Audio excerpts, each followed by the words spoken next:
எடுத்துச் சொல்கிறது. அதிலிருந்து இன்ஷா அல்லாஹ் சில பகுதிகளை மட்டும் நாம் பார்க்க இருக்கிறோம். அப்பாவினுடைய இந்த இலக்கிய போங்கு என்பது ஒரு வித்தியாசமானது. ஆரம்ப கட்டத்திலேயே இந்த மியராஜை பற்றி அவர்கள் சில குறிப்புகளை தருகிறார்கள். காஃபியத்துல் அலிஃபிலேயே மூன்றாவது கண்ணியிலேயே சரா நஹ்வ மௌலாஹு வகத்தரகத்துனா என்று ஆரம்பிக்கக்கூடிய அந்த கவி, அடுத்து 4வது அடி, 5வது அடி, 6வது அடி என்று சில கவிதைகளிலும் இதற்கு பின்னாலும் கூட வேறு காஃபியாக்களிலும் கூட அவர்கள் இந்த மியராஜை பற்றி அவர்கள் விரிவாக சொல்லி இருக்கிறார்கள். அதனுடைய மொத்தத்தை ஒன்றுபடுத்தி அதிலிருந்து ஒரு பகுதியை உங்கள் முன் நாம் சமர்ப்பிக்க இருக்கிறோம். ஆங்காங்கு சொல்லப்பட்ட அந்த தகவல்களை எல்லாம் ஒரு சேகரமாக ஆக்கி அதனுடைய வாயிலாக அவர்கள் என்ன சொல்ல வருகிறார்கள், அவர்கள் சொன்ன கருத்து என்ன என்பதை இத்ரியா என்ற அதற்கு ஷரஹ் எழுதியிருக்கக்கூடிய பெருமகனார் அதை தெளிவாக நமக்கு சொல்லி இருக்கிறார்கள். அப்படி அவர்கள் சொல்லி இருக்கக்கூடிய பகுதியே நீண்ட பகுதி. அதிலிருந்து ஒரு பகுதியை நாம் இன்ஷா அல்லாஹ் இங்கே நாம் சொல்ல இருக்கிறோம். மியராஜை பொறுத்தவரை அல்லாஹ் சில வசனங்களை குறிப்பிடுகிறான். அந்த வித்ரியாவினுடைய செய்திகளுக்கு செல்வதற்கு முன்பாக அல்லாஹ் சொல்லுகிறான், சுப்ஹானல்லதி அஸ்ரா பி அப்திஹி லைலம் மினல் மஸ்ஜிதில் ஹராமி இலல் மஸ்ஜிதில் அக்ஸா. அல்லாஹ் மிக தூய்மையானவன். தன்னுடைய அடியாரை அல்லாஹ் மஸ்ஜிதுல் ஹராம் என்று மக்காவில் இருக்கக்கூடிய பள்ளியிலிருந்து மதீனா அக்ஸா என்று சொல்லக்கூடிய பைத்தல் மக்தஸ் வரை அவன் இரவிலே வழிநடத்தி சென்றான் என்று எல்லாம் வல்ல அல்லாஹ் கண்மணி நாயகம் ஸல்லல்லாஹு அலைஹி வஸல்லம் அவர்களை ஒரு இரவிலே வழிநடத்தி சென்ற அந்த நிகழ்வை அல்லாஹ் குறிப்பிடுகிறான். அந்த பைத்தல் மக்தஸ் எப்படிப்பட்டது என்பதை பற்றி குறிப்பிடும் பொழுது பாரக்னா ஹவுலஹு அல்லதி பாரக்னா ஹவுலஹு, அந்த பைத்தல் மக்தஸை சுற்றி நாம் அபிவிருத்தி செய்திருக்கிறோம், பரக்கத்து செய்திருக்கிறோம் என்று குறிப்பிடுகிறான். பல்வேறு செய்திகளும் கேள்விகளும் அதற்கான விளக்கங்களும் அந்த வித்ரியாவில் தரப்பட்டிருக்கிறது. வித்ரியாவிலும் விளக்கமாக சொல்லப்பட்டிருக்கிறது. பல கேள்விகள் இருக்கும். பள்ளிகளிலேயே மிக உயர்ந்த பள்ளி என்று எடுத்துக்கொண்டால் பைத்தல் மக்தஸ், காபத்துல்லா, பைத்தல் மக்தஸை விட சிறந்தது காபத்துல்லா தான். அப்படி காபத்துல்லா இவ்வளவு, மஸ்ஜிது நபவி அப்போ இல்லை, அந்த சமயத்தில் மஸ்ஜிது நபவி எழுப்பப்படவில்லை. ஸல்லல்லாஹு அலைஹி வஸல்லம் அவர்கள் மதீனா ஷரீஃபுக்கு போகலை. ஹிஜ்ரத்து போக முன்பாக நடந்த நிகழ்வு தான் மியராஜ். எனவே மஸ்ஜிது நபவி இல்லாத ஒரு காலம். ஆனால் காபத்துல்லா இருக்கிறது. இந்த காபத்துல்லா பைத்தல் மக்தஸை விட முந்தியது. இன்னும் சொல்ல போனால் பைத்தல் மக்தஸை விட காபத்துல்லா மஸ்ஜிதுல் ஹராம் என்பது பல மடங்கு சிறப்பு பெற்றது, பல மடங்கு சிறப்பு வாய்ந்தது. அப்படி இருக்கக்கூடிய ஒரு பள்ளியிலிருந்து அல்லாஹ்வை தரிசிப்பதற்காக அவர்கள் புறப்பட்டு போயிருக்கலாமே, ஏன் மஸ்ஜிதுல் அக்ஸா வந்து அங்கிருந்து போக வேண்டும் என்ற ஒரு கேள்வி எழுகிறது. இப்படி பல கேள்விகள் வரும். அதற்கான விளக்கங்களை எல்லாம் இந்த இத்ரியா அழகாக சொல்லி காட்டும். அதைத்தான் அல்லாஹ் சொல்லும் பொழுது பாரக்னா ஹவுலஹு, மஸ்ஜிதுல் அக்ஸாவை சுற்றி நாம் பரக்கத்து செய்திருக்கிறோம் என்கிறான். என்ன பரக்கத் அங்கே இருக்கிறது என்றால், மஸ்ஜிதுல் அக்ஸாவை சுற்றி 10,000க்கு மேற்பட்ட நபிமார்களினுடைய மஸாறுகள் இருக்கிறது, ஜியாரத் இருக்கிறது. 10,000க்கு மேற்பட்ட நபிமார்கள் அங்கே அடங்கி இருக்கிறார்கள். அதைத்தான் அல்லாஹ் குர்ஆனிலே பாரக்னா ஹவுலஹு, அதை சுற்றி நாம் பரக்கத்து செய்திருக்கிறோம் என்கிறான். ஆனால் இன்று அந்த பைத்தல் மக்தஸ் இருக்கக்கூடிய இஸ்ரேல் என்ற பகுதி இரத்த பூமியாக இருக்கிறது. சண்டை சச்சரவுகள் நிறைந்த ஒரு பகுதியாக இருந்த பொழுதிலும் அது பாரக்னா ஹவுலஹு தான் அல்லாஹ் அருளி இருக்கிறான். எனவே அது பரக்கத்து செய்யப்பட்டதுதான். நபிமார்கள் அங்கே அடங்கி இருக்கிறார்கள், வலிமார்கள் அடங்கி இருக்கிறார்கள், அதே போன்று சஹாபிகள் அடங்கி இருக்கிறார்கள். அந்த புனிதமான பகுதிக்கு போய் வந்தவர்களுக்கு அதனுடைய மகத்துவம் என்ன என்பது தெரியும். அந்த வாய்ப்பை நசீபை அல்லாஹ் இந்த அடியானுக்கும் தந்தான். நானும் சென்று பார்த்தேன். ஒரு அற்புதம், அது ஒரு அழகு நிறைந்த பகுதி. அது அவன் பாரக்னா ஹவுலஹு என்று சொல்வதனுடைய யதார்த்தம் என்ன என்பதை தெளிவாக புரிந்து கொள்வதற்கான ஒரு இடம் அது. ஹைர், அந்த நசீபை அல்லாஹ் நம் எல்லோருக்கும் தருவானாக. சங்கையான பெருமக்களே, அப்படிப்பட்ட பைத்தல் மக்தஸுக்கு வருவதற்கு ஒரு காரணம், 2 காரணங்கள் இருக்கிறது. ஒன்று, சூழ நபிமார்கள் அடங்கி இருக்கிறார்கள், அது ஒரு ஜியாரத்தாக அமைகிறது. எனவே ஜியாரத்திற்காக வேண்டி ஒரு நீண்ட நெடிய தூரம் பிரயாணம் போகுவது அது அல்லாஹ்விற்கு விருப்பமானது. அவனுடைய நேசர்களை, அவனுடைய நேயர்களை தரிசிப்பதற்காக செல்வது என்பது பிரியமானது என்பதை இந்த ஆயத்து நமக்கு சுட்டுகிறது. ஒன்று. இரண்டாவதாக, அங்கிருந்து வானத்திற்கு செல்வதற்கான வழி இலேசானது. அங்கிருந்து வானத்திற்கு செல்லக்கூடிய வழி லேசானது. உதாரணமாக எடுத்துக்கொள்வோம். இங்கிருந்து ஒரு ஊருக்கு போகிறோம். அந்த ஊருக்கு போகக்கூடிய பாதை நல்ல பாதை, ஆனால் கொஞ்சம் சுற்றி போனால் நல்லா இருக்கும், ரோடு நல்லா இருக்கும் அப்படின்னு சொல்கிறாங்க. இந்த பாதை ஷார்ட் தான், குறுகிய பாதை தான், கிலோமீட்டர் கம்மி தான், ஆனால் கொஞ்சம் கரடு முரடாக இருக்கும், ரோடு நன்றாக இருக்காது என்று சொல்வது உண்டு இல்லையா? அதுபோன்று காபத்துல்லாவிலிருந்து நேரடியாக வானத்திற்கு செல்வது என்பது கொஞ்சம் கடினமான பாதை உள்ளது. அது விஞ்ஞான பூர்வமாகவும் நிரூபிக்கப்பட்டிருக்கிறது.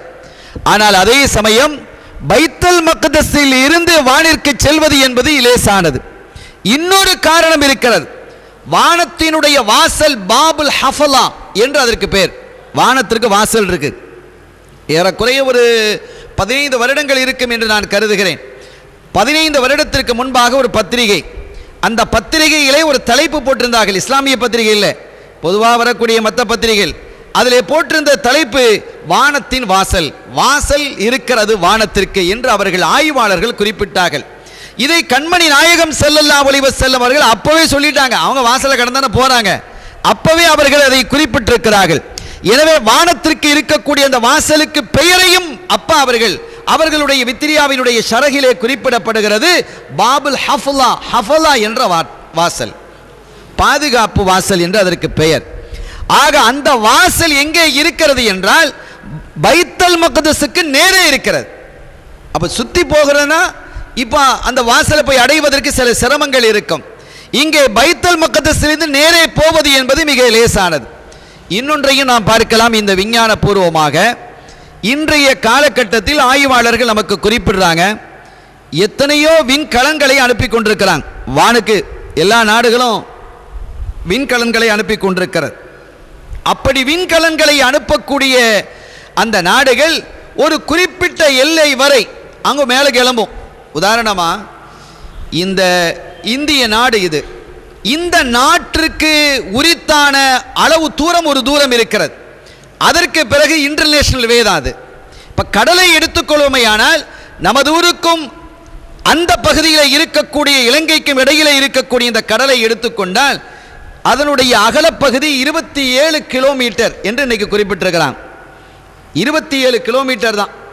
இங்கிருந்து காயல்பட்டணத்திலிருந்து இலங்கைக்கு செல்வதாக இருந்தால் இந்த வழியாக 27 கிலோமீட்டர், தூத்துக்குடி தூரம் கூட இல்லை. கடலினுடைய அகலம் இந்த பகுதியில் 27 கிலோமீட்டர். ஆக நமது ஊருக்கு நேராக இருக்கக்கூடிய அந்த ஊர், இலங்கையில் எந்த ஊர் என்று சொன்னால் புத்தளம் என்ற ஊர், அது நேராக இருக்கு. சிலாபம் பக்கத்தில் புத்தளம் என்ற ஊர் இருக்கிறது.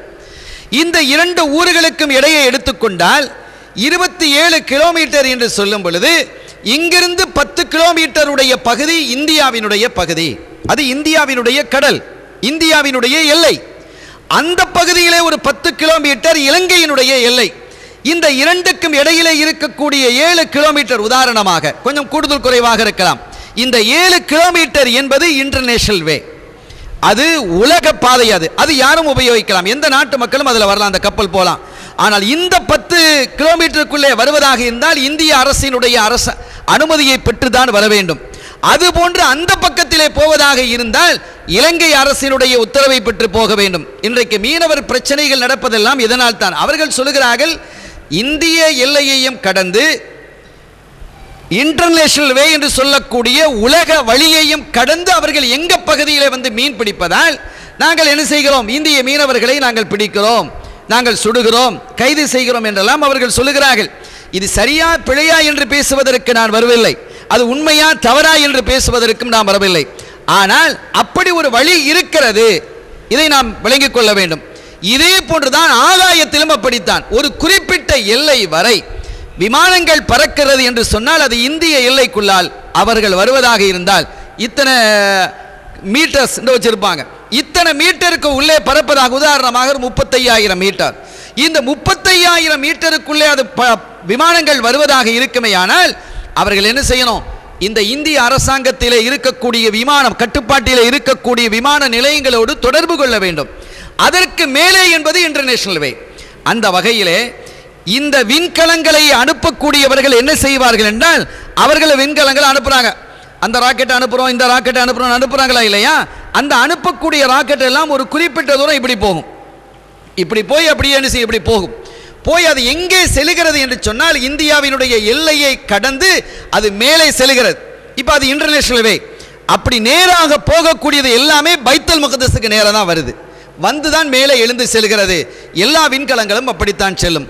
அப்படி செல்வதற்கான காரணம் என்ன என்றால், அங்கே ஏற்கனவே ஒரு பாதை போட்டு வைக்கப்பட்டிருக்கிறது.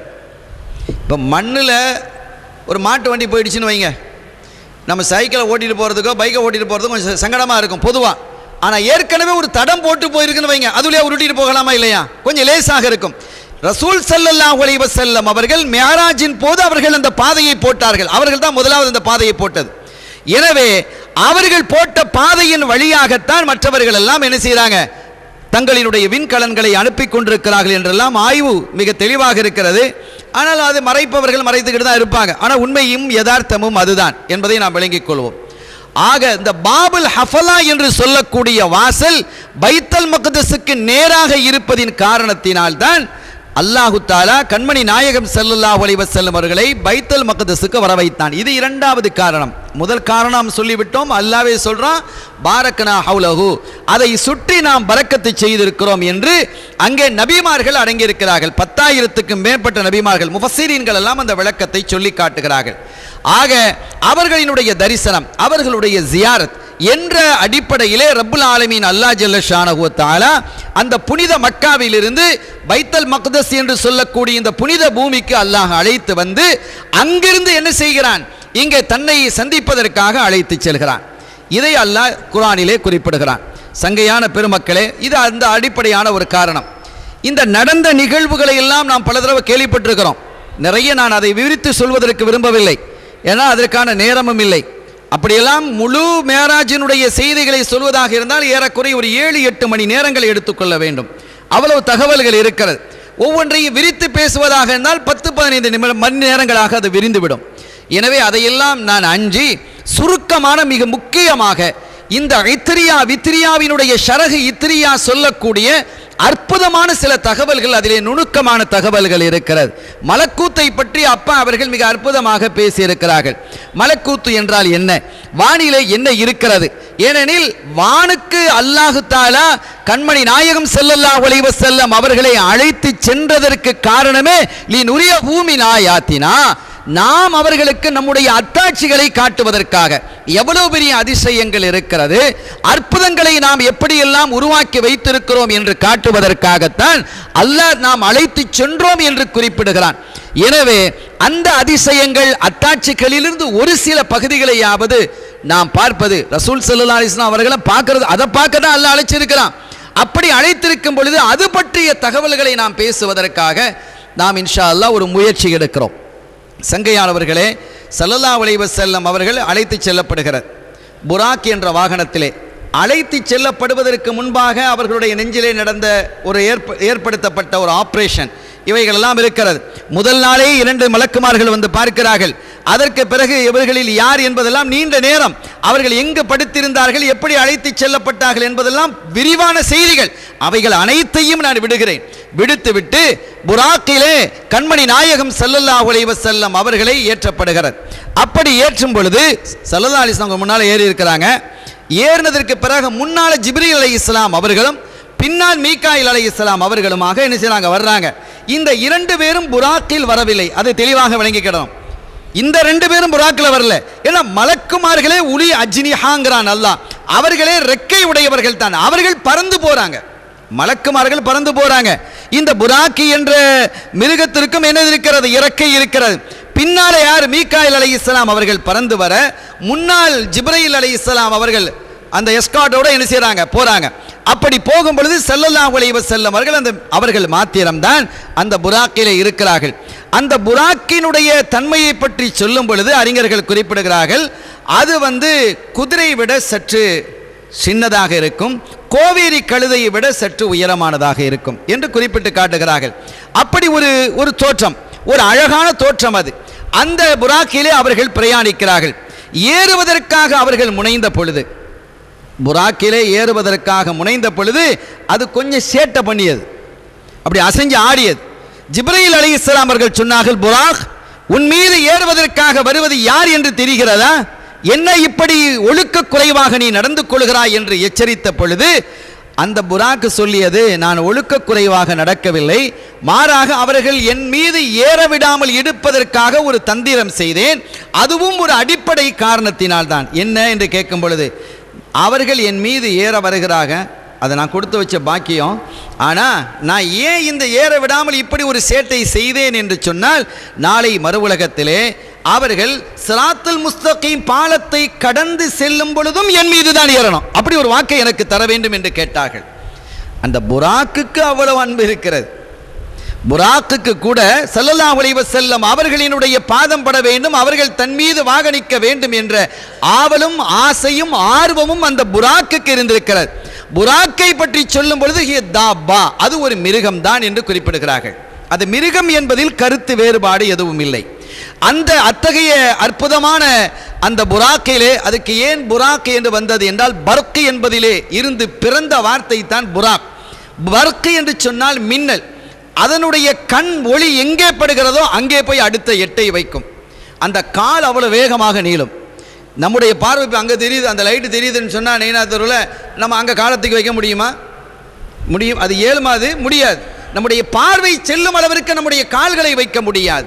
ஆனால் அந்த புராக்கி என்பது அதனுடைய பார்வையினுடைய அக்ஸன் நவர், அதனுடைய பார்வையினுடைய எல்லை எங்கே இருக்கிறதோ அதுவரை தன்னுடைய பாதங்களை வைக்கக்கூடிய அளவிற்கு ஆற்றல் மிக்கது.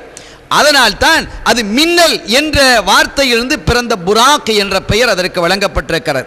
ஹைர், இடையிலே நிறைய காட்சிகள், அந்த காட்சிகள் அனைத்தையுமே விடுகிறேன். ஏறக்குறைய அந்த காட்சிகளினுடைய எண்ணிக்கையை பற்றி அறிஞர்கள் குறிப்பிடும் பொழுது அது 100ஐ தாண்டுகிறது. 100 காட்சிகளுக்கு மேலே அவங்க என்ன செய்றாங்க பார்க்கிறார்கள். அவைகள் எதையுமே நான் சொல்வதற்கு இல்லை, ஒன்றே ஒன்று மாத்திரம். அவர்கள் புறப்பட்டு செல்லும் பொழுது அவர்கள் மஸ்ஜிதுல் அக்ஸா என்ற பைத்துல் மக்தஸை அவர்கள் நெருங்கக்கூடிய சமயத்தில் ஒரு கபரை அவர்கள் பார்க்கிறார்கள். அந்த கபரிலே சையதுனா மூசா அலைஹிஸ்ஸலாம் அவர்கள் நின்று தொழுது கொண்டிருக்கிறாங்க. மூசா அலைஹிஸ்ஸலாம் தொழுதுகிட்டு இருக்கிறத அவங்க என்ன செய்றாங்க பார்க்கிறாங்க. அதோடு மாத்திரம் அல்லாமல் சில இடங்களிலே ஜிப்ரீல் அலைஹிஸ்ஸலாம் அவர்கள் இறங்கி, நாயகமே இந்த இடத்தில் 2 ரக்காத் நீங்க தொழுங்க என்று அவங்க என்ன செஞ்சாங்க குறிப்பிடுகிறார்கள். அந்த இடங்கள் எல்லாம் என்ன என்று வரும் பொழுது நீண்ட வரலாறுகள் இருக்கிறது. ஸல்லல்லாஹு அலைஹி வஸல்லம் அவர்கள் மஸ்ஜிதுன் நபவி போது இருக்கிறது இல்லையா, அந்த இடத்துல 2 ரக்காத் தொழுதாங்க. அப்ப அந்த மஸ்ஜித் நபவி இல்லை. அதே மாதிரி பெத்லஹேம் என்று சொல்லக்கூடிய பைத்துல் லஹம், ஈசா அலைஹிஸ்ஸலாம் அவர்கள் பிறந்த இடம். நல்ல கவனிக்கணும், இதெல்லாம் அகீதா சம்பந்தமான செய்திகள். இதெல்லாம் அந்த இடத்திலே 2 ரக்காத் தொழுவது. எந்த இடத்திலே தொழுகிறார்கள்? ஈசா அலைஹிஸ்ஸலாம் அவர்கள் பிறந்த இடத்திலே 2 ரக்காத். ஈசா அலைஹிஸ்ஸலாம் யார்? இறைவனுடைய திருத்தூதர், இறைவனுடைய நேசர், இறைவனுடைய அன்புக்கு பாத்திரமானவர். அவர்கள் பிறந்த இடம் புனிதம் என்பதை அந்த நிகழ்வு காட்டுகிறது. அப்ப நபிமார்களாக இருக்கக்கூடியவர்கள், இறை அன்பர்களாக இருக்கக்கூடியவர்கள் எல்லாம் பிறந்த இடங்கள் எல்லாம் புனித இடம் என்பது இங்கே தெளிவாகிறது. இதுதான் சுன்னத்துல் ஜமாஅத்தினுடைய அகீதா, இதுதான் உண்மையான கொள்கையும் கூட. ஆக இன்ஷா அல்லாஹ் கொள்கை விஷயங்களை நாளை நாம் பேச இருக்கிறோம். அருமையான பெருமக்களே, இன்று நாம் சொல்ல வருவது இந்த 2 நிகழ்வுகள். இங்கே மூசா அலைஹிஸ்ஸலாம் அவர்களை பார்த்தார்கள், புனிதமான பல இடங்களிலே தொழவும் செஞ்சாங்க. இந்த இடங்கள்லாம் தொழுங்கன்னாங்க. அதற்கு பிறகு பைத்துல் மக்தஸ் வரும் பொழுது அங்கே எல்லா நபிமார்களும் குழுமி இருக்கிறார்கள். எல்லா நபிமார்களும் குழுமி இருக்கிறார்கள் என்று சொன்னால் பார்த்த மூசா அலைஹிஸ்ஸலாம் அவங்களும் வந்துட்டாங்க. அப்போ அவங்களுக்கும் அல்லாஹ் தஆலா ஸ்பெஷலாக அந்த ஆற்றலை கொடுத்துருக்கிறாங்கிறது விளங்குறோம். அப்போ அவர்களும் என்ன செய்கிறார்கள்? அவங்க ஸல்லல்லாஹு அலைஹி வஸல்லம் அவர்கள் எங்க பார்க்கிறாங்க? கபரிலே தொழுது கொண்டிருப்பதை நான் பார்க்கிறேன் என்கிறார்கள். அவர்கள் தொழுததை நான் பார்த்தேன் என்கிறார்கள். அப்ப நாதாக்களாக இருக்கக்கூடியவர்கள், நபிமார்களாக இருக்கக்கூடியவர்கள் கபருக்குள்ளேயும் இபாதத்தை செய்றாங்க. அவங்க கபருக்குள்ளேயும் வணங்குவாங்க, நமக்கு தான் ஒன்றும் கிடையாது. அல்லாஹ் நமக்கு லேசாக்கி வச்சிருக்கிறான், படுத்தா போதும்ல இருக்கு நமக்கு. ஆனால் அவர்களுக்கு அப்படி அல்ல. அவர்கள் அங்கு போய் அந்த வணக்க வழிபாடுகளிலே இன்பம் கண்டவர்கள், அங்கேயும் அதை தொடருவார்கள். ஹைர், சங்கைக்குரிய பெருமக்களே, அங்கே எல்லா நபிமார்களும் குழுமி இருக்கிறாங்க. எல்லா நபிமார்களும் குழுமி இருக்கும் பொழுது அந்த நபிமார்கள் இப்போ ஒரு தொழுகையை நடத்துமாறு அல்லாஹ் கட்டளையிடுறான். தொழுகை நடத்துமாறு அல்லாஹ் கட்டளையிடுறான். இங்கே ஒரு கேள்வி எழுகிறது, தொழுகையே அதுக்கு பிறகுதான் கடமையாக போகுது. தொழுகையே ஸல்லல்லாஹு அலைஹி வஸல்லம் அவர்கள் மேராஜ் சென்று அல்லாஹ்வை தரிசித்த பொழுதுதான் தொழுகையே கடமையாகிறது. இப்போ அங்கே தொழுதாங்க இங்கே தொழுதாங்கலாம் நம்ம சொல்லுகிறோம் என்று சொன்னால், தொழுகை கடமையாக்கப்படாத காலம் தொழுகை இருந்தது, கடமையாக்கப்படவில்லை. இன்னும் சொல்வதாக இருந்தால், நபிகள் கண்மணி ஸல்லல்லாஹு அலைஹி வஸல்லம் அவர்கள் சத்திய இஸ்லாமியத்தை பிரகடனம் செய்த அந்த காலகட்டத்திலேயே தொழுதாங்க. அவர்களோடு சையதத்துனா கதீஜா நாயகி ரலியல்லாஹு தஆலா அவர்களும் தொழுதார்கள். அவர்களோடு சையதுனா அலி ரலியல்லாஹு தஆலா அவர்களும் தொழுதார்கள். இதெல்லாம் ஹதீதுகளில் இருக்கிறது, வரலாற்று குறிப்புகளில் இருக்கிறது. ஆனால் இந்த ஐவேளை தொழுகை என்று ஒரு நேரம் முறைப்படுத்தப்பட்டு தொழப்படக்கூடிய இந்த தொழுகை தான் அங்கே கடமையாக்கப்பட்டது. சரி, அந்த தொழுகைகள்லாம் எப்படி இருந்தது என்றால், ஏற்கனவே முந்தைய நபிமார்களை தொழுதார்கள் அல்லவா, அந்த தொழுகையினுடைய அடிப்படையில் இருந்தது. இந்த தொழுகையினுடைய அமைப்பு மாற்றப்பட்டது. மேராஜின் போதுதான் என்ன செய்கிறது, மாற்றப்பட்டது. அந்த தொழுகை வேறு விதமாக இருந்திருக்கிறது. அந்த தொழுகை வேறு விதமாக இருந்தது. வேறு விதமாக எப்படி இருந்ததுங்கிறதெல்லாம் தனி செய்தி, நீண்ட நெடிய செய்திகள். அதைத்தான் நான் ஆரம்பத்திலே சொல்லியிருக்கிறேன். அனைத்தையும் விரித்து பேச முடியாது, குறிப்பிட்ட சில தகவல்களை மாத்திரம் நான் உங்களுக்கு வழங்குகிறேன். இப்படி தொழுமாறு அல்லாஹ் என்ன செய்கிறான், அங்கே கட்டளையிடுகிறான். அங்கே தொழுவதற்காக எல்லா நபிமார்களும் குழுமி இருக்கிறாங்க. ஜமாத்து நடத்தணும்.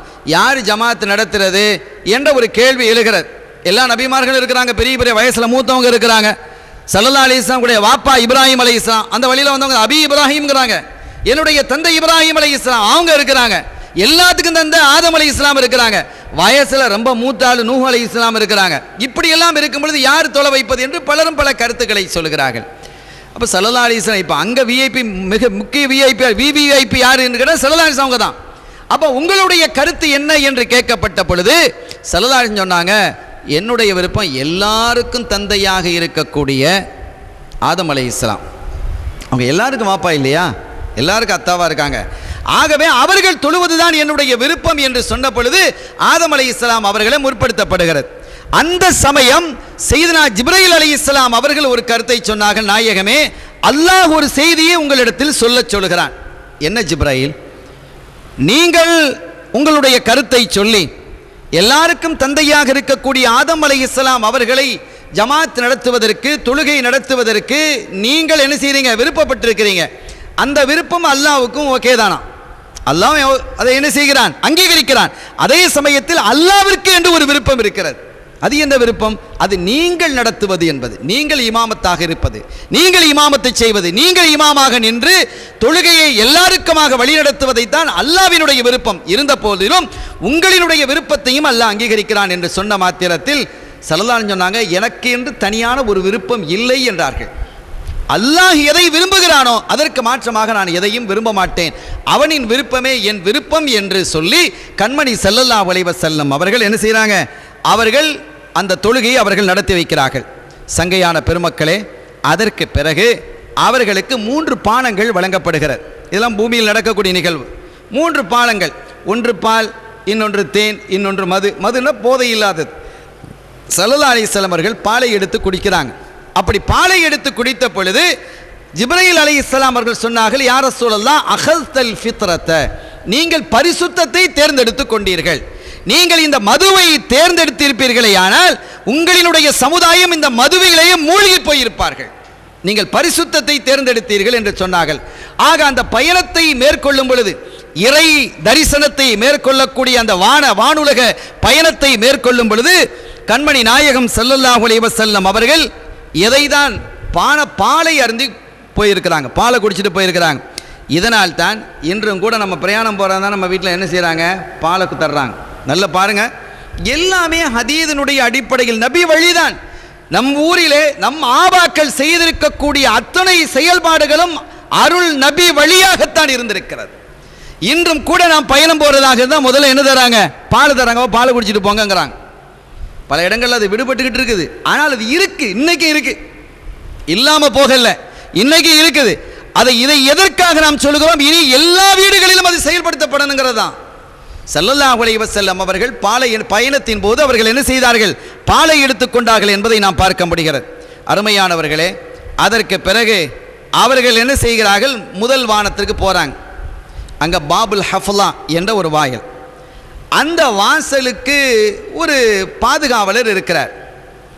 அந்த வாசலுக்கு ஒரு மலக்கு இருக்கிறாங்க, பாதுகாவலர் இருக்கிறார். அவர்களுடைய பெயர் இஸ்மாயில். அந்த மலக்கினுடைய பெயர் இஸ்மாயில் அலைஹிஸ்ஸலாம். அந்த மலக்குமாருக்கு அந்த மலக்கு இந்த பூமிக்கு இறங்கியதும் இல்லை, அந்த முதல் வானத்தை விட்டு மேலே ஏறியதும் இல்லை. அவங்க மேலே போனதும் கிடையாது, கீழே வந்ததும் இல்லை, அங்கே தான் இருப்பாங்க. ஆனால் அவங்களுக்கு கீழே 70,000 தளபதிகள் இருக்கிறாங்க, 70,000 லீடர்ஸ் அவங்களுக்கு இருக்கிறாங்க. அந்த 70,000 லீடர்ஸ்லையும் ஒவ்வொரு லீடருக்கு கீழேயும் 1,00,000 மலக்குமார்கள் இருக்கிறாங்க. எவ்வளோ பெரிய கணக்கு இது! 70,000 பேர். அந்த 70,000 பேர், 70,000 தளபதிகள், ஒவ்வொரு தளபதிக்கு கீழும் ஒரு லட்சம் மலக்குமார்கள் பணியாளர்களாக இருக்கிறார்கள். இப்படிப்பட்ட சங்கையான இந்த மலக்கு பூமிக்கு வந்ததும் இல்லை, மேலே போனதும் இல்லை. வரலாற்றில் ஒரே வாழ்க்கையிலே இந்த பூ உலகம் படைக்கப்பட்டதில் ஒரே ஒரு முறை மாத்திரம் கீழே இறங்கியிருக்கிறார்கள். அது கண்மணி ஸல்லல்லாஹு அலைஹி வஸல்லம் அவருடைய வஃபாத்தின் போது மட்டும். அந்த வஃபாத்தின் போது மட்டுமே அவர்கள் என்ன செஞ்சாங்க? அந்த அத்தனை மலக்குமார்களோடு கீழே வந்துட்டாங்க. 70,000 தளபதிகள், ஒவ்வொரு தளபதிக்கு கீழேயும் இருக்கக்கூடிய 1,00,000 மலக்குமார்களோடு என்ன செய்திருக்கிறார்கள்? கீழே வந்திருக்கிறார்கள் என்று பார்க்கிறோம். முதல் வானம், இரண்டாவது வானத்தில் இருந்த நபிமார்கள், மூணாவது வானத்தில் இருந்த நபிமார்கள் என்று அதெல்லாம் நம்ம ஏற்கனவே நிறைய கேள்விப்பட்டது. எனவே அந்த செய்திகளையும் நான் விடுக்கிறேன். சங்கையானவர்களே, இந்த முதல் வானத்திலே அமர்ந்திருக்கும் பொழுது மலக்கு ஸல்லல்லாஹு அலைஹி வஸல்லம் முதல் வானத்துக்கு போயிட்டாங்க. அப்படி போன பொழுது அங்க இருக்கக்கூடிய மலக்குமார்கள் எல்லாம் கண்மணி நாயகம் ஸல்லல்லாஹு அலைஹி வஸல்லம் அவர்களை சந்திப்பதற்காக வர்றாங்க. அவங்க என்ன செய்றாங்க? அதே மாதிரி அவர்கள் வானத்தை கடந்து செல்லும் பொழுதெல்லாம் அவங்க என்ன செய்றாங்க? சலாம் சொல்றாங்க. எல்லாரும் எழுந்து நின்று சலாம் சொல்கிறார்கள். ஒரே ஒரு மலக்கு மட்டும் அவர்கள் எழுந்து சலாம் சொல்லவில்லை. அப்படி சலாம் சொல்லாததின் காரணத்தினால் எல்லாம் வல்ல ரப்புல் ஆலமீன் அல்லாஹ் ஜல்ல ஷானஹு வ தஆலா அவர்கள் அந்த மலக்கை கியாமத்து வரை ஒற்றை காலிலேயே நிற்க வேண்டும் என்று கட்டளையிட்டிருக்கிறான். இன்னைக்கு வரைக்கும் அப்படிதான் நின்றுட்டு இருக்கிறாங்க. என்னுடைய ஹபீப் வருகிறார் என்று இது சம்பந்தமான வேறு தகவல்களும் இருக்கிறது. வேறு தகவல்களை நாம் பார்க்க முடிகிறது. இமாம் கஸ்ஸாலி ரஹ்மத்துல்லாஹி அலைஹி அவர்கள் குறிப்பிடுவார்கள். எப்படி என்றால், மதீனா ஷரீஃபிலே ஸல்லல்லாஹு அலைஹி வஸல்லம் இந்த மேராஜ்லாம் முடிஞ்சு அதுக்கு பிந்திய காலத்தில் மதீனா ஷரீஃபுக்கு வர்றாங்க. அப்படி மதீனா ஷரீஃபுக்கு வந்த பொழுது மதீனா ஷரீஃபிலே கண்மணி நாயகம் ஸல்லல்லாஹு அலைஹி வஸல்லம் அவர்கள் இருக்கும் பொழுது ஒரு ஜிப்ரீல் அலைஹிஸ்ஸலாம் அவர்கள் திடீரென்று வேகமாக வர்றாங்க. மிக விரைந்து அவர்கள் என்ன செய்றாங்க? வர்றாங்க. அப்படி வேகமாக வந்த பொழுது ஸல்லல்லாஹு அலைஹி வஸல்லம் அவங்களும் வேகமாயிடுவாங்க. ரசூல் ஸல்லல்லாஹு அலைஹி வஸல்லம் அவருடைய பண்பு என்னன்னு கேட்டால், ஜிப்ரீல் அலைஹிஸ்ஸலாம் அவர்கள் வேகமாகிறார்கள் என்று சொன்னால் இவங்களும் வேகமாயிடுவாங்க. என்ன அப்படின்னு கேட்குறாங்க. ரொம்ப மனசில் ரொம்ப சங்கடத்தோடு இருக்கிறாங்க. அவங்களுடைய முகத்தை பார்க்கும் பொழுது, நாயகமே, ஒரு சங்கடமான ஒரு விஷயம். என்ன ஜிப்ரீல்? நான் வரும் பொழுது காஃப் என்ற மலை அடிவாரத்திலே ஒரு மலக்கை நான் பார்த்தேன். அந்த மலக்கினுடைய இறக்கை முறிக்கப்பட்டு கிடக்கிறது. அந்த மலக்கு லேசான மலக்கல்ல. அந்த மலக்கு பல்லாயிரக்கணக்கான, ஏன் பல லட்சக்கணக்கான மலக்குமார்களுக்கு தலைவராக இருந்தவர்கள். அற்புதமான ஒரு மலக், அவ்வளவு தஸ்பீஹ் செய்து கொண்டிருக்கக்கூடிய மலக். அவரை சுற்றி லட்சக்கணக்கான மலக்குமார்கள் தஸ்பீஹ் செய்து கொண்டிருப்பார்கள். அப்படிப்பட்ட ஒரு மலக்கையினுடைய இறக்கையை பிடுங்கி உடைத்து அல்லாஹ் காஃப் மலை அடிவாரத்திலே இறக்கி வைத்திருக்கிறான். நான் போய் கேட்டேன், நான் அதிர்ந்து போய்விட்டேன். அப்போ தான் அவங்கள பார்க்குறேன், இந்த முறை தான் நான் பார்த்தேன். என்ன என்று கேட்கும் பொழுது அவங்க சொன்ன விஷயம், நாயகமே, உங்கள் சம்பந்தப்பட்டது. என்னன்னு ரசூலுல்லாஹ் கேட்குறாங்க. அவர்கள் நீங்கள் மேராஜுக்கு வந்த பொழுது அவங்க ரொம்ப தூரத்தில் இருந்தாங்க, பக்கத்துலையும் இல்லை, ரொம்ப தூரத்தில் இருக்கிறாங்க. நீங்கள் கடந்து செல்லக்கூடிய பாதையிலிருந்து ரொம்ப வெகு தூரத்திலே இருந்தார்கள். மலக்குமார்களோடு தஸ்பீஹ் செய்து கொண்டிருந்தார்கள். அவர்களுக்கு என்று அல்லாஹ் பிரம்மாண்டமான ஒரு குர்சி, நாற்காலியை கொடுத்திருக்கிறான். அதை அவர்கள் போட்டு அந்த குர்சியிலே அமர்ந்து கொண்டு தான் என்ன செய்வாங்க? அந்த தஸ்பீஹ்களிலும் திக்ர்களிலும் ஈடுபட்டு கொண்டிருப்பார்கள். நீங்கள் கடந்து செல்வதை ரொம்ப தூரத்திலிருந்து தான் அவங்க பார்க்குறாங்க, வெகு தூரத்திலிருந்து பார்க்கிறார்கள். நீங்கள் போனதற்கு பிறகு அல்லாஹ் கேட்டான் அந்த மலக்கை பார்த்து, மலக்கே, என் ஹபீப் வந்ததை நீங்கள் பார்த்தீர்களான்னு கேட்டு. ஆமாம் ரப்பே, ரொம்ப தூரத்தில் போனாங்க, ரொம்ப தூரத்தில் கடந்து போகிறார்கள். என் ஹபீப்னு உங்களுக்கு தெரியுமா? ஆமாம் தெரியும். அப்படி தெரிந்ததற்கு பிறகு நீங்கள் ஏன் எழுந்திருக்கவில்லை என்று அல்லாஹ் கேட்டான். என் ஹபீப் போகிறார்கள் என்று தெரிந்ததற்கு பிறகு ஏன் நீங்கள் எழுந்திருக்கவில்லை என்று கேட்டு அல்லாஹ் அவர்களுடைய ரெக்கையை உடைத்து காஃப் மலை அடிவாரத்திலே எரிந்திருக்கிறான். என்னது சல்லல்லாஹு அழுதுட்டான். என்னால் அந்த மலக்குக்கு இப்படி ஏற்பட்டிருக்கே என்று சொல்லி அவர்கள் என்ன செய்தார்கள்? கண்மணி நாயகம் ஸல்லல்லாஹு அலைஹி வஸல்லம் அவர்கள் அழ அல்லாஹ்விடத்தில் பிரார்த்தித்தார்கள். அந்த மலக்கு சொன்னாங்க, உங்களிடத்தில் இந்த செய்தியை சொல்ல சொல்லி அல்லாஹ் நீங்கள் என்ன செய்யணும்? பரிந்துரை செய்ய வேண்டுமாம் அல்லாஹ்விடத்தில். கண்மணி ஸல்லல்லாஹு அலைஹி வஸல்லம் அவர்கள் இரக்கமே உருவான அவர்கள் பிரார்த்தனை புரிய அல்லாஹ் கபூல் செய்ய, அந்த கபூல் செய்யும் போதும் ஒரு நிபந்தனை விட்டான். சரி, இனிமேல் நீங்கள் வானலோகத்திற்கு வந்ததற்கு பிறகு அந்த அந்தஸ்தை உங்களுக்கு திருப்பி தருகிறேன், உங்களுக்கு அந்த தரஜாவை திருப்பி வழங்குவேன். இனிமேல் கியாமத்து வரை நீங்கள் செய்ய வேண்டிய பணி என்ன தெரியுமா? என் ஹபீப் ஸல்லல்லாஹு அலைஹி வஸல்லம் அவர்கள் மீது ஸலவாத்து சொல்லிக் கொண்டிருப்பதுதான் என்றான். அதற்கு பிறகு 2 ரெக்கைகள் ஒன்றாக இணைந்து அவர்கள் விண்ணிலே பறந்து சென்ற நிகழ்வுகள் குறிப்பிடப்பட்டிருக்கிறது. இமாம் கஸாலி ரஹ்மத்துல்லாஹி அலைஹி குறிப்பிடுறாங்க. சங்கையானவர்களே, அப்படிப்பட்ட ஒரு நிகழ்வும் இந்த மியராஜின் போது என்ன செய்திருக்கிறது? நடந்திருக்கிறது. ஆக எல்லா நபிமார்களும் ஒவ்வொரு வானத்தில் செல்லும் பொழுதும் நபிமார்களாம் வந்து சந்திக்க வர்றாங்க. அப்படி சந்திக்கும் பொழுது ஒரே ஒரு நபி மாத்திரம் வாகனத்தில் வந்தாங்க. ஒரு நபி மாத்திரம் அல்லாஹ் தஆலா அவர்களை வாகனத்தில் அனுப்பி வைத்தான். அந்த நபி சையதுனா நூஹ் அலைஹிஸ்ஸலாம். வயது முதிர்ந்த ஒரு நபி. எல்லாரும் நடந்து வந்தாங்க, இவங்களை மட்டும் வாகனத்தில் வந்து ரசூலுக்கு பக்கத்தில் இறங்குறாங்க, அது வேறு விஷயம். ஆனால் அவர்களை வாகனத்திலே அனுப்பி வைத்தான். வயது முதிர்ந்தவர்களை கண்ணியப்படுத்த வேண்டும் என்பதற்காக ரப்புல் ஆலமீன் அல்லாஹ் ஜல்ல ஷானஹு வ தஆலா சையதுனா நூஹ் அலைஹிஸ்ஸலாம் அவர்கள் வரலாற்றிலே அவர்களுடைய தகவல் வயசினுடைய எண்ணிக்கை சொல்லப்படும் பொழுது 1150 வருடங்கள் வாழ்ந்திருக்கிறாங்க. 1150 வருடங்கள் என்ன செஞ்சிருக்கிறாங்க? வாழ்ந்திருக்கிறாங்க. 50 வருடம் வாழ்ந்தா ராகத்தா வாழ்றதே பெரிய விஷயம். 150 வருஷம் வாழ்ந்தான்னு சொன்னால் அது ஒரு பெரிய ரெக்கார்ட் பிரேக். ஆனால் 1150 வருடங்கள் அவங்க என்ன செய்ய வாழ்ந்திருக்கிறாங்க, பல தலைமுறைகளை பார்த்தவர்கள். எனவே தான் ரப்புல் ஆலமீன் அல்லாஹ் ஜல்ல ஷானஹு வ தஆலா அவர்களை வாகனத்தில் என்ன செய்கிறான்? அனுப்பி வைத்தான் என்ற ஒரு செய்தி சொல்லப்படுகிறது. அருமையான பெருமக்களே, ஸல்லல்லாஹு சொல்றாங்க, 2வது வானத்திலே சில மலக்குமார்களை பார்த்தேன். அந்த மலக்குமார்கள் எப்படி இருக்கிறார்கள் என்று சொன்னால், குதிரை போன்றும் மாடுகள் போன்றும் இருக்கக்கூடிய ஒரு வகையான உருவம். ஆனால் அது குதிரைகள் அல்ல, ஆனால் மாடுகள் அல்ல. குதிரைகளை போன்றும் மாடுகளை போன்றும் இருக்கக்கூடிய உருவத்தின் மீது அந்த மலக்குமார்கள் அமர்ந்திருக்கிறார்கள். அவர்களுடைய கைகளில் எல்லாம் கட்டாரி மாதிரி கோடாரி மாதிரி ஆயுதங்கள் இருந்தது. இவர்களை பற்றி சொல்லும் பொழுது ஜிப்ரீல் அலைஹிஸ்ஸலாம் சொன்னாங்க, நாயகமே, உங்களுக்கு யுத்த களங்களிலே உதவி செய்வதற்காக அல்லாஹ் அனுப்புகிறானே, அல்லாஹ் அனுப்புவானே, அத்தகைய மலக்குமார்கள் தான் இவர்கள். இவர்கள் தான் உங்களுக்கு யுத்த களங்களிலே உதவி செய்ய வரக்கூடியவர்கள் என்று அவர்களை அறிமுகப்படுத்துகிறார்கள் சையதுனா ஜிப்ரீல் அலைஹிஸ்ஸலாம் அவர்கள். 4வது வானத்திற்கு செல்லும் பொழுது 4வது வானத்திலே சையதுனா இஸ்ராயில் அலைஹிஸ்ஸலாம் இருக்கிறாங்க. எல்லாருக்கும் அவ்வளோ சீக்கிரம் பிடிச்சிடாது இஸ்ராயில் அலைஹிஸ்ஸலாம் அவர்களை, கேட்டாலே பயமாக தான் இருக்குது. மலக்குல் மௌத் அலைஹிஸ்ஸலாம் மூசா அலைஹிஸ்ஸலாத்தில் அடி வாங்கினால்தான் தான், அது வேறு விஷயம். இஸ்ராயில் அலைஹிஸ்ஸலாம் அவர்கள் அங்கே இருக்கிறாங்க.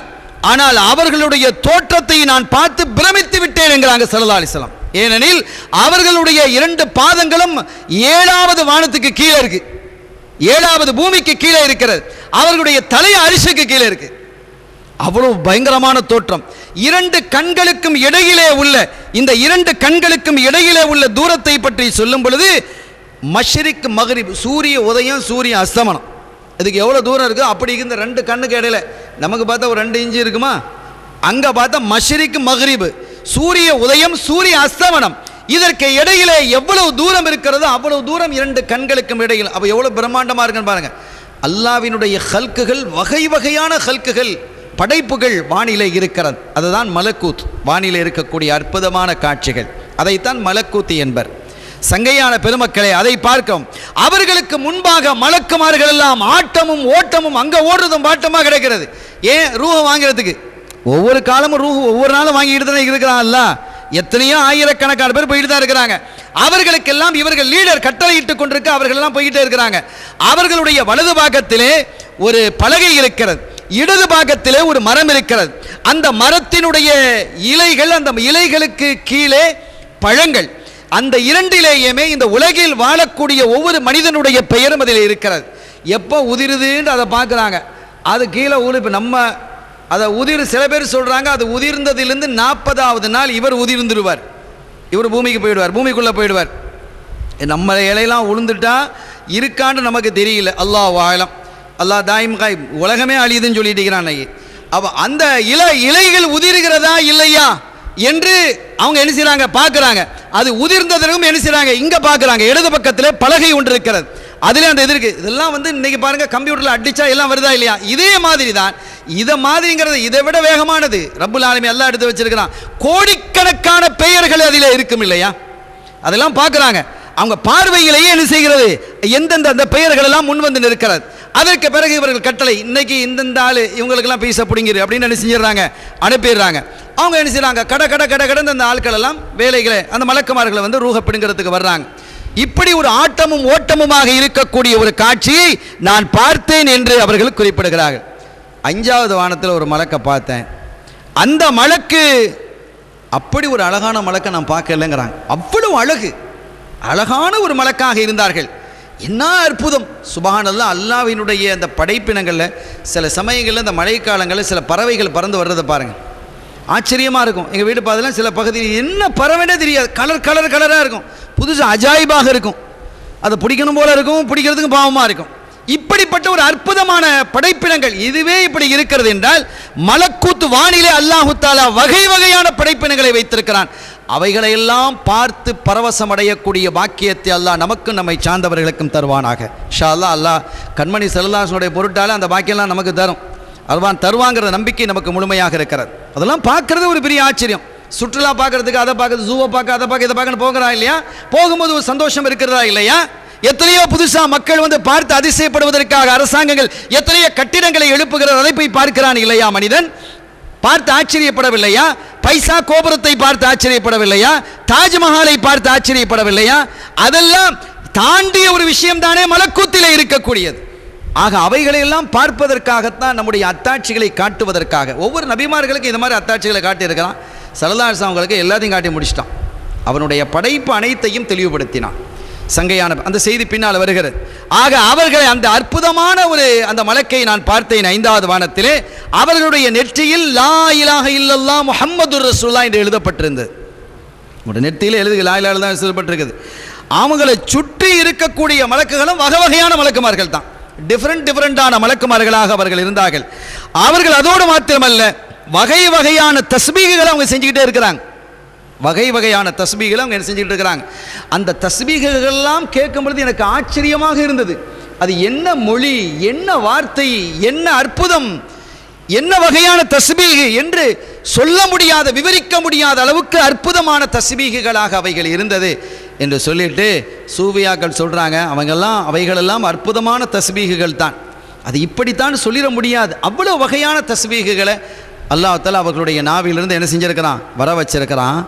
ஆனால் அல்லாஹ்வுக்கு எல்லாவற்றிலும் விட பிரியமான தஸ்பீகு மனிதர்களினுடைய நாவிலிருந்து வருவது. நம்ம சொல்கிற தஸ்பீஹ் தான் அல்லாஹ்வுக்கு பிரியமா. இவ்வளோ மலக்குமார்களை வகை வகையாக தஸ்பீஹ் செஞ்சுட்டு இருக்கிறாங்க, வகை வகையான மொழிகளில் தஸ்பீஹ் செய்து கொண்டிருக்கிறார்கள். கேள்விப்படாத, அறியப்படாத, அல்லாஹ் அறிவித்து கொடுக்காத மொழிகள் மனிதர்களுக்கு. அப்படியெல்லாம் தஸ்பீஹ் செய்யப்படும் பொழுது அவைகளையெல்லாம் தாண்டிய ஒரு விருப்பை அல்லாஹ் தஆலா மனிதர்களினுடைய தஸ்பீஹிலே லயிக்கிறான் என்று பெருமக்கள் நமக்கு சொல்லி காட்டுகிறார்கள். அதற்கு பிறகு சுவனவாதிகளை பற்றி ஒரு தகவல் சொல்லப்படுகிறது. சுவனவாதிகளில் சுவனத்திலே நுழையக்கூடியவர்கள் ஆதம் அலைஹிஸ்ஸலாம் அவர்கள் முதல் கொண்டு கண்மணி நாயகம் ஸல்லல்லாஹு அலைஹி வஸல்லம் அவர்கள் ஈராக எல்லா நபிமார்களினுடைய உம்மத்துக்களையும் சஃப்புகளாக ஆக்கப்படும். அப்படி சஃப்புகளாக ஆக்கப்படுவதனுடைய எண்ணிக்கை என்ன என்றால் 120 சஃப்புகள், 120 சஃப்புகளாக ஆக்கப்பட்டு அதிலே எல்லா நபிமார் ஸல்லல்லாஹு அலைஹி வஸல்லம் தவிர மற்ற நபிமார்களுடைய உம்மத்துக்களினுடைய சஃப்புகள் 40, நம்ம மட்டும் 80 சஃப்புகள் இருப்போம் என்ற செய்தியும் அந்த இத்ரியாவில் பதிவு செய்யப்பட்டிருக்கிறது. அருமையான பெருமக்களே, அதற்கு பிறகு 6வது வானத்திலே மீகாயில் அலைஹிஸ்ஸலாம் அவங்களை பார்க்குறாங்க. மலக்குமார்களிலே அறியப்பட்ட மலக்குமார்கள், நம்ம மீகாயில், இஸ்ராயில், ஜிப்ராயில், முன்கர், நக்கீர், ரகீபாத், இது தெளிவுபட்டிருக்கும் இல்லையா? இப்படி அறியப்பட்ட மலக்குமார்களில் ஹஸ்காயில் பல சில இதுகளாக நம்ம மனிதர்களுக்கு அறிவித்து கொடுக்கப்பட்ட இந்த மலக்குமார்களிலே மிக அழகானவர்கள் யாருன்னு சொன்னால் மீகாயில் அலைஹிஸ்ஸலாம் தான். அந்த பள்ளி தான் நம்ம பேர் தான் வச்சிருக்கு. ரொம்ப அழகாக இருப்பானாம், அதனால தான் பள்ளியும் அழகாக இருக்கு. அப்படி என்ன செஞ்சிருக்கிறான், மீகாயில் என்ற பெயர் இருக்குது. அவர்களுடைய உடல் முழுவதும் குங்குமப்பூவால் என்ன செய்யப்பட்டிருக்குமா, போர்த்தப்பட்டிருக்குமா. குங்குமப்பூவால் செய்து மீகாயில் அலைஹிஸ்ஸலாம் அவர்களை நான் பார்த்தேன். 6வது வானத்திலே பார்த்தேன். அவர்களுடைய உடல் முழுவதும் குங்குமத்திலான இறகுகள், இந்த அவங்களுடைய இறகுகள் இருக்கும் இல்லையா, ரெக்கை இருக்கு, இந்த ரெக்கைகளுக்கு இறகுகள் இருக்கும். அந்த இறகுகள் எல்லாம் குங்குமத்தாலான இறகுகளாக அவைகள் அமைந்திருந்ததை நான் பார்த்தேன் என்று கண்மணி ஸல்லல்லாஹு அலைஹி வஸல்லம் அவர்கள் சொல்லிட்டு அவங்க சொல்றாங்க, ஒவ்வொரு இறகிலேயும் கண்கள் இருந்தது. 1000 கண்கள் இருக்குதான். இந்த இறகுன்னு சொன்னால் ரெக்கை அல்ல, இந்த ரெக்கையில் தனித்தனியாக அந்த ரெக்கை சின்ன அந்த இறகு இருக்கும் இல்லையா, இந்த மயில் இறகுன்னு சொல்கிறோம். மயில் தோகை பெருசாக இருக்குது, அதுலேருந்து ஒரு சின்னதாக பிடிங்கிட்டு மயில் இறகு. அதை மாதிரி இந்த கோழி இருக்குது, கோழிக்கு 2 ரெக்கை இருக்குது, அந்த ரெக்கையில் எத்தனை இறகுகளை பிடுங்கலாம், அந்த மாதிரி இறகுகள். அப்படி ஒவ்வொரு இறகுகளிலேயும் 1000 கண்கள் இருந்தது. 1000 கண்கள் இருந்தது. அந்த 1000 கண்களும் இந்த உம்மத்துகள் செய்யக்கூடிய பாவத்தை நினைத்து அழுகிறதாம். 70 சொட்டுக்கள், ஒவ்வொரு கண்களிலிருந்தும் 70 சொட்டுக்கள் விழுகிறது. எத்தனை ஆயிரக்கணக்கான கண்கள் இருக்குது, ஒவ்வொரு இறகிலேயும் 1000, ஆயிரக்கணக்கான இறகுகள் அல்லவா இருக்கிறது. இந்த உம்மத்தை நினைத்து, இந்த உம்மத்திலே பாவம் செய்யக்கூடியவர்களை நினைத்து அதிலிருந்து ஒவ்வொரு துளியும் என்ன செய்கிறது, விழுகிறது. இந்த பாவத்தை அது அழிக்கும் கருவியாகும் அது மாறுகிறது. அல்லாஹ் தஆலா இந்த உம்மத்தின் மீது அவ்வளோ கிருபை கொண்டவனாக இருக்கிறான். ரப்புல் ஆலமீன் அர்ஹமுர் ராஹிமீன். எவ்வளோ சுக்குர் செய்யணும் இந்த ஸல்லல்லாஹு அலைஹி வஸல்லம் உடைய உம்மத்துங்கிறதுனால. இந்த உம்மத்திற்கு அல்லாஹ் கொடுத்திருக்கக்கூடிய மகத்துவம், மாண்பு எத்தகையது என்பதை நாம் பார்க்கிறோம். அருமையான பெருமக்களே, அதற்கு பிறகு 7வது வானத்திற்கு நான் போனேன். இப்ராஹிம் அலைஹிஸ்ஸலாம் இருக்கிறாங்க. அவங்க என்ன செஞ்சாங்கன்னு கேட்டால், அங்கே இருக்கக்கூடிய வானத்தினுடைய கஅபா என்று சொல்லக்கூடிய பைத்துல் மாமூரிலே அவங்க சாஞ்சிக்கிட்டு இருக்கிறாங்க. காபத்துல்லாவை பார்க்கறது சுன்னத்து தானே, அது ஒரு சவாப். காபத்துல்லாவை பார்த்துக்கிட்டு இருந்தாலே சவாப். உம்மாவை பார்க்கறது சவாபு, குரானை பார்க்கறது, இன்னும் சில விஷயங்களை, குரானை பார்க்கறது சவாபு, பைத்துல காபத்துல்லாவை பார்க்கறது சவாபு, தாயை பார்க்கறது சவாபு என்றெல்லாம் இருக்கிறது. இப்போ இப்ராஹிம் அலைஹிஸ்ஸலாம் இப்படி திரும்பி காபத்துல்லாவில் பார்த்துட்டு இருக்கணும், பைத்துல் மாமூரை. அதை பார்க்காமல் அவர்கள் அந்த அதனுடைய சுவரிலே சாய்ந்து கொண்டு யாரையோ எதிர்பார்த்து கொண்டிருக்கிறார்கள் என்று ஹதீதுகளில் வருது. யாரையோ எதிர்பார்க்கணும், யாரை எதிர்பார்க்குறாங்க, யார் வர்றாங்க, ஸல்லல்லாஹு அலைஹி வஸல்லம் தான் வர்றாங்க. அப்போ அந்த விளக்கம் சொல்கிறார்கள் அறிஞர்கள், காபத்துல்லாவை நீங்கள் பார்ப்பதை விட ரசூல் ஸல்லல்லாஹு அலைஹி வஸல்லம் அவர்களை பார்ப்பது சிறந்தது. காபத்துல்லாவை நீங்க பார்க்குறீங்களா, அதை பார்க்கறதை விட ரசூல் ஸல்லல்லாஹு அலைஹி வஸல்லம் பார்க்கறது இல்லை, அவங்க வர்றாங்கன்னு எதிர்பார்க்கிறதே சிறந்ததுங்கிறாங்க. பார்ப்பது மட்டுமல்ல, அவர்களை எதிர்பார்ப்பதே மிகச் சிறந்ததுங்கிறாங்க. அதனால தான் ஸல்லல்லாஹு அலைஹி வஸல்லம் அவர்களுக்கு அடுத்த அந்தஸ்தை வகிக்கக்கூடிய இப்ராஹிம் அலைஹிஸ்ஸலாம் அவர்கள் என்ன செய்றாங்க, அவங்க அடுத்த அந்தஸ்தை வகிக்கக்கூடியவங்க. ரசூலுல்லாஹ்க்கு வாப்பா முறை, அவங்க வாப்பா என்னுடைய தந்தைங்கிறாங்க ஸல்லல்லாஹு அலைஹி வஸல்லம். அவங்க தன்னுடைய பிள்ளையை எதிர்பார்த்து உட்கார்றாங்க. அப்படி எதிர்பார்த்து பார்ப்பது இந்த பைத்துல் மாமூர் காபத்துல்லாவை பார்ப்பதை விட சிறந்தது என்று அவர்களுக்கு தெரிந்திருக்கிறது. நம்மள எத்தனை பேருக்கு அது தெரியறதில்லை, ஆனால் நபிமார்களுக்கு தெரிந்திருக்கு. ஆக ஸல்லல்லாஹு அலைஹி வஸல்லம் அவர்களை அவர்கள் சந்திக்கிறாங்க. அதற்கு பிறகு இந்த பைத்துல் மாமூர் காபாவுக்குள்ள அவங்க போகிறாங்க. அது சம்பந்தமாக நிறைய தகவல் இருக்குது, குறிப்பாக சில விஷயங்களை சொல்கிறேன். அவங்க சொல்கிறாங்க, கண்மணி நாயகம் ஸல்லல்லாஹு அலைஹி வஸல்லம், நான் அந்த இதுக்கு உள்ளே போனேன், அங்கே வகை வகையான காட்சிகளை நான் பார்த்தேன்.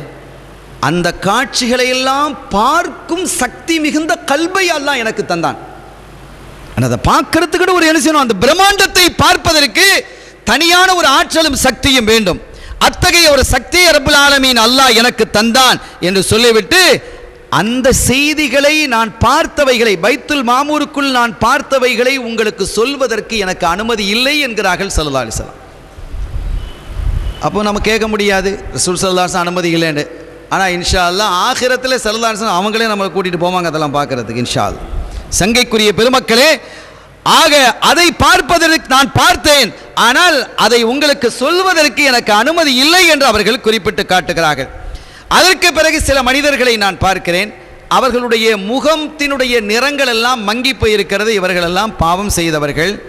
அதற்கு அவர்கள் என்ன செய்ய, ஒரு ஆறு ஓடுகிறது, அந்த ஆற்றிலே அவர்கள் குளிக்க வைக்கப்படுகிறார்கள். அதற்கு பிறகு அவங்களுடைய முகம் என்ன செஞ்சிருது, பிரகாசமாயிடுது. இது பற்றி சொல்லும் பொழுது இதெல்லாம் பாவம் செஞ்சவங்க, அவங்கள அல்லாஹ் தஆலா என்ன செய்ய, பரிசுத்தப்படுத்தின அந்த ஆற்றுல முங்கிட்டு வந்து என்ன செய்ய, பரிசுத்தப்படுத்தி சொர்க்கலோகத்துக்கு அனுப்புறான் என்ற செய்திகள் எல்லாம் விரிவாக சொல்லப்பட்டிருக்கிறது.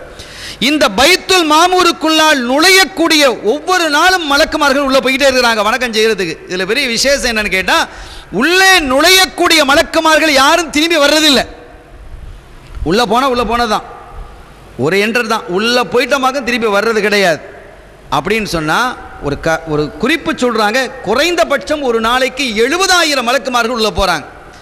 இது உலகம் அந்த பைத்துல் மாமூர் படைக்கப்பட்டதுலேருந்து எவ்வளோ காலம் இருக்குன்னு நீங்கள் பாருங்கள். 70,000 மலக்குமார்கள் உள்ளே போய்கிட்டே இருக்கிறாங்கன்னு சொன்னால் அது எவ்வளோ பெரிய விசாலமாக இருக்கும், எவ்வளோ பெரிய பிரம்மாண்டம். இதெல்லாம் அல்லாஹ்வினுடைய குதிரத்தை காட்டுறது.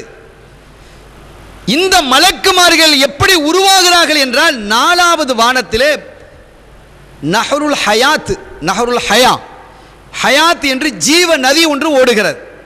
ஜீவ நதி, நகருங்கிறது ஆறு, நதி, ஹயாத்துங்கிறது உயிர். ஆக ஜீவ நதி என்பது 4வது வானத்திலே ஓடுகிறது. அந்த வானத்திலே, அந்த ஆற்றிலே, இந்த ஜீவ நதியிலே சையதுனா ஜிப்ரீல் அலைஹிஸ்ஸலாம் அவர்கள் நடுநிசையிலே போய் குளிப்பாங்களாம். குளித்து விட்டு அவர்கள் வெளியிலே வந்து தன்னுடைய இறக்கையை அப்படி ஒரு உதறுவாங்க. நீர் இருக்குமா இல்லையா, அதிலிருந்து அந்த துளிகள் விழும். அந்த துளியிலிருந்து தான் அந்த மலக்குமார்கள் படைக்கப்படுறாங்க. எவ்வளோ குதிரத்துக்கெல்லாம் நடந்துகிட்டு இருக்கு, எவ்வளோ ஆச்சரியங்கள் நடந்து கொண்டிருக்கு. இங்கே இவன் கையை இப்படி கட்டுறதான்னு பேசிகிட்டு இருக்கிறான், விரலை இப்படி ஆட்டவான்னு பேசிகிட்டு இருக்கிறான். அல்லாஹ்வினுடைய குதிரத்துகள் எவ்வளோ இருக்குங்கிறத பேச வேண்டிய காலத்தை விட்டுட்டு நாம் எதையோ பேசி எதற்கோ நம்ம பதில் சொல்லி கொண்டிருக்க வேண்டிய கட்டாயம் நமக்கு ஏற்பட்டு போயிருக்கு. அப்படி ஒரு சூழலை உருவாக்கிட்டாங்க. இதெல்லாம் அல்லாஹ்வினுடைய குதிரத்தை பற்றி பேசும்போது அல்லாஹ் சந்தோஷிக்க மாட்டானா? அவனோட குதிரத்தை பற்றி பேசுகிறோமே, அட என்னுடைய அடியான் என்னுடைய வல்லமையை பற்றி பேசுகிறான், என்னுடைய குதிரத்தை பற்றி பேசுகிறான், என்னுடைய ஹபீபுக்கு காட்டியவைகளை பற்றி பேசுகிறான் என்று அவன் சந்தோஷிப்பான் இல்லையா? அதன் மூலமாக நமக்கு அருள் கிடைக்குமா இல்லையா? இதை விட்டுட்டு தொப்பிய போடுறியா கலட்டியா அப்படிங்கிறத பேச வச்சுட்டான யகூதிகள். அந்த மாதிரி ஒரு சூழல் உருவாகிவிட்டது. சங்கடப்படுகிறோம், பேசாமலும் இருக்க முடியவில்லை. ஹைர் சங்கையானவர்களே, அந்த நஹருல் ஹயா என்ற அந்த ஜீவ நதியிலே ஒரு நடுநிசையின் போது கண்மணி நாயகம் ஸல்லல்லாஹு அலைஹி வஸல்லம் செய்றாங்க. அதை பார்க்குறாங்க. ஜிப்ரீல் அலைஹிஸ்ஸலாம் உள்ள முங்கி குளிச்சுட்டு வர்றாங்க, உதறாங்க. அந்த துளிகளிலிருந்து அவர்கள் படைக்கப்பட்ட ஒரு உள்ளே போகிறாங்க. அதற்கு அடுத்து சித்ரத்துல் முன்தஹா என்ற பகுதிக்கு போகிறாங்க. 7 வானத்தையும் கடந்த பகுதி அது. முன்தஹா என்றால் அது எல்லை, பார்டர், அதுக்கு மேலே போக முடியாது. சித்ரத்து என்று சொன்னால் இலந்தை. அந்த இடத்துல ஒரு இலந்த மரம் நிற்குது. இலந்தை பழத்தை பற்றி ரசூல் ஸல்லல்லாஹு அலைஹி வஸல்லம் ஒரு செய்தி சொல்லியிருக்கிறாங்க. யாராவது இழந்த பழத்தை நல்ல நிறைய சாப்பிட்றாங்களோ அவர்களினுடைய கல்பை அல்லாஹ் ஈமானால் நிரப்பி வைப்பான் அப்படின்னு ஒரு ஹதீஸ் இருக்கு. இலந்த பழம் சாப்பிட்றதுனால, ஏன்னா சிதறத்தில் முந்தான அங்கே இருக்கா இல்லையா, அதனால் இலந்தை பழத்தை, இதெல்லாம் வித்ரியாவினுடைய ஷரஹ இத்ரியாவில் எழுதப்பட்ட விஷயங்கள் தான், சூஃபியாக்களாக இருக்கக்கூடிய ஞானிகள் சொன்ன தகவல்கள். இதெல்லாம் நம்பிக்கையாளர்களுக்கு மட்டுமே பேசப்படக்கூடிய விஷயம். அவநம்பிக்கையாளர்களுக்கான நாம் சொல்வது இல்லை, அவநம்பிக்கையாளர்களுக்கு அல்ல. இதெல்லாம் நம்பிக்கையாளர்களுக்காக சொல்லப்படக்கூடிய செய்திகள். ஆக ஸல்லல்லாஹு அலைஹி வஸல்லம் அவர்கள் சொல்கிறார்கள், யாராவது இலந்தை பழத்தை சாப்பிட்டால், வயிறு நிறைய சாப்பிட்டா அவருடைய கல்பை அல்லாஹ் ஈமானால் நிரப்புவான் என்று கண்மணி ஸல்லல்லாஹு அலைஹி வஸல்லம் அவர்கள் குறிப்பிடுகிறார்கள். சரி, இனி இந்த சித்ரத்துல் முன்தஹாவை பொறுத்தவரை அது அற்புதம். சுபஹானல்லாஹ், அதனுடைய காட்சி அல்லாஹ் குர்ஆன் இது யக்ஷ சித்ரத மா யக்ஷா அப்படிங்கிறான்.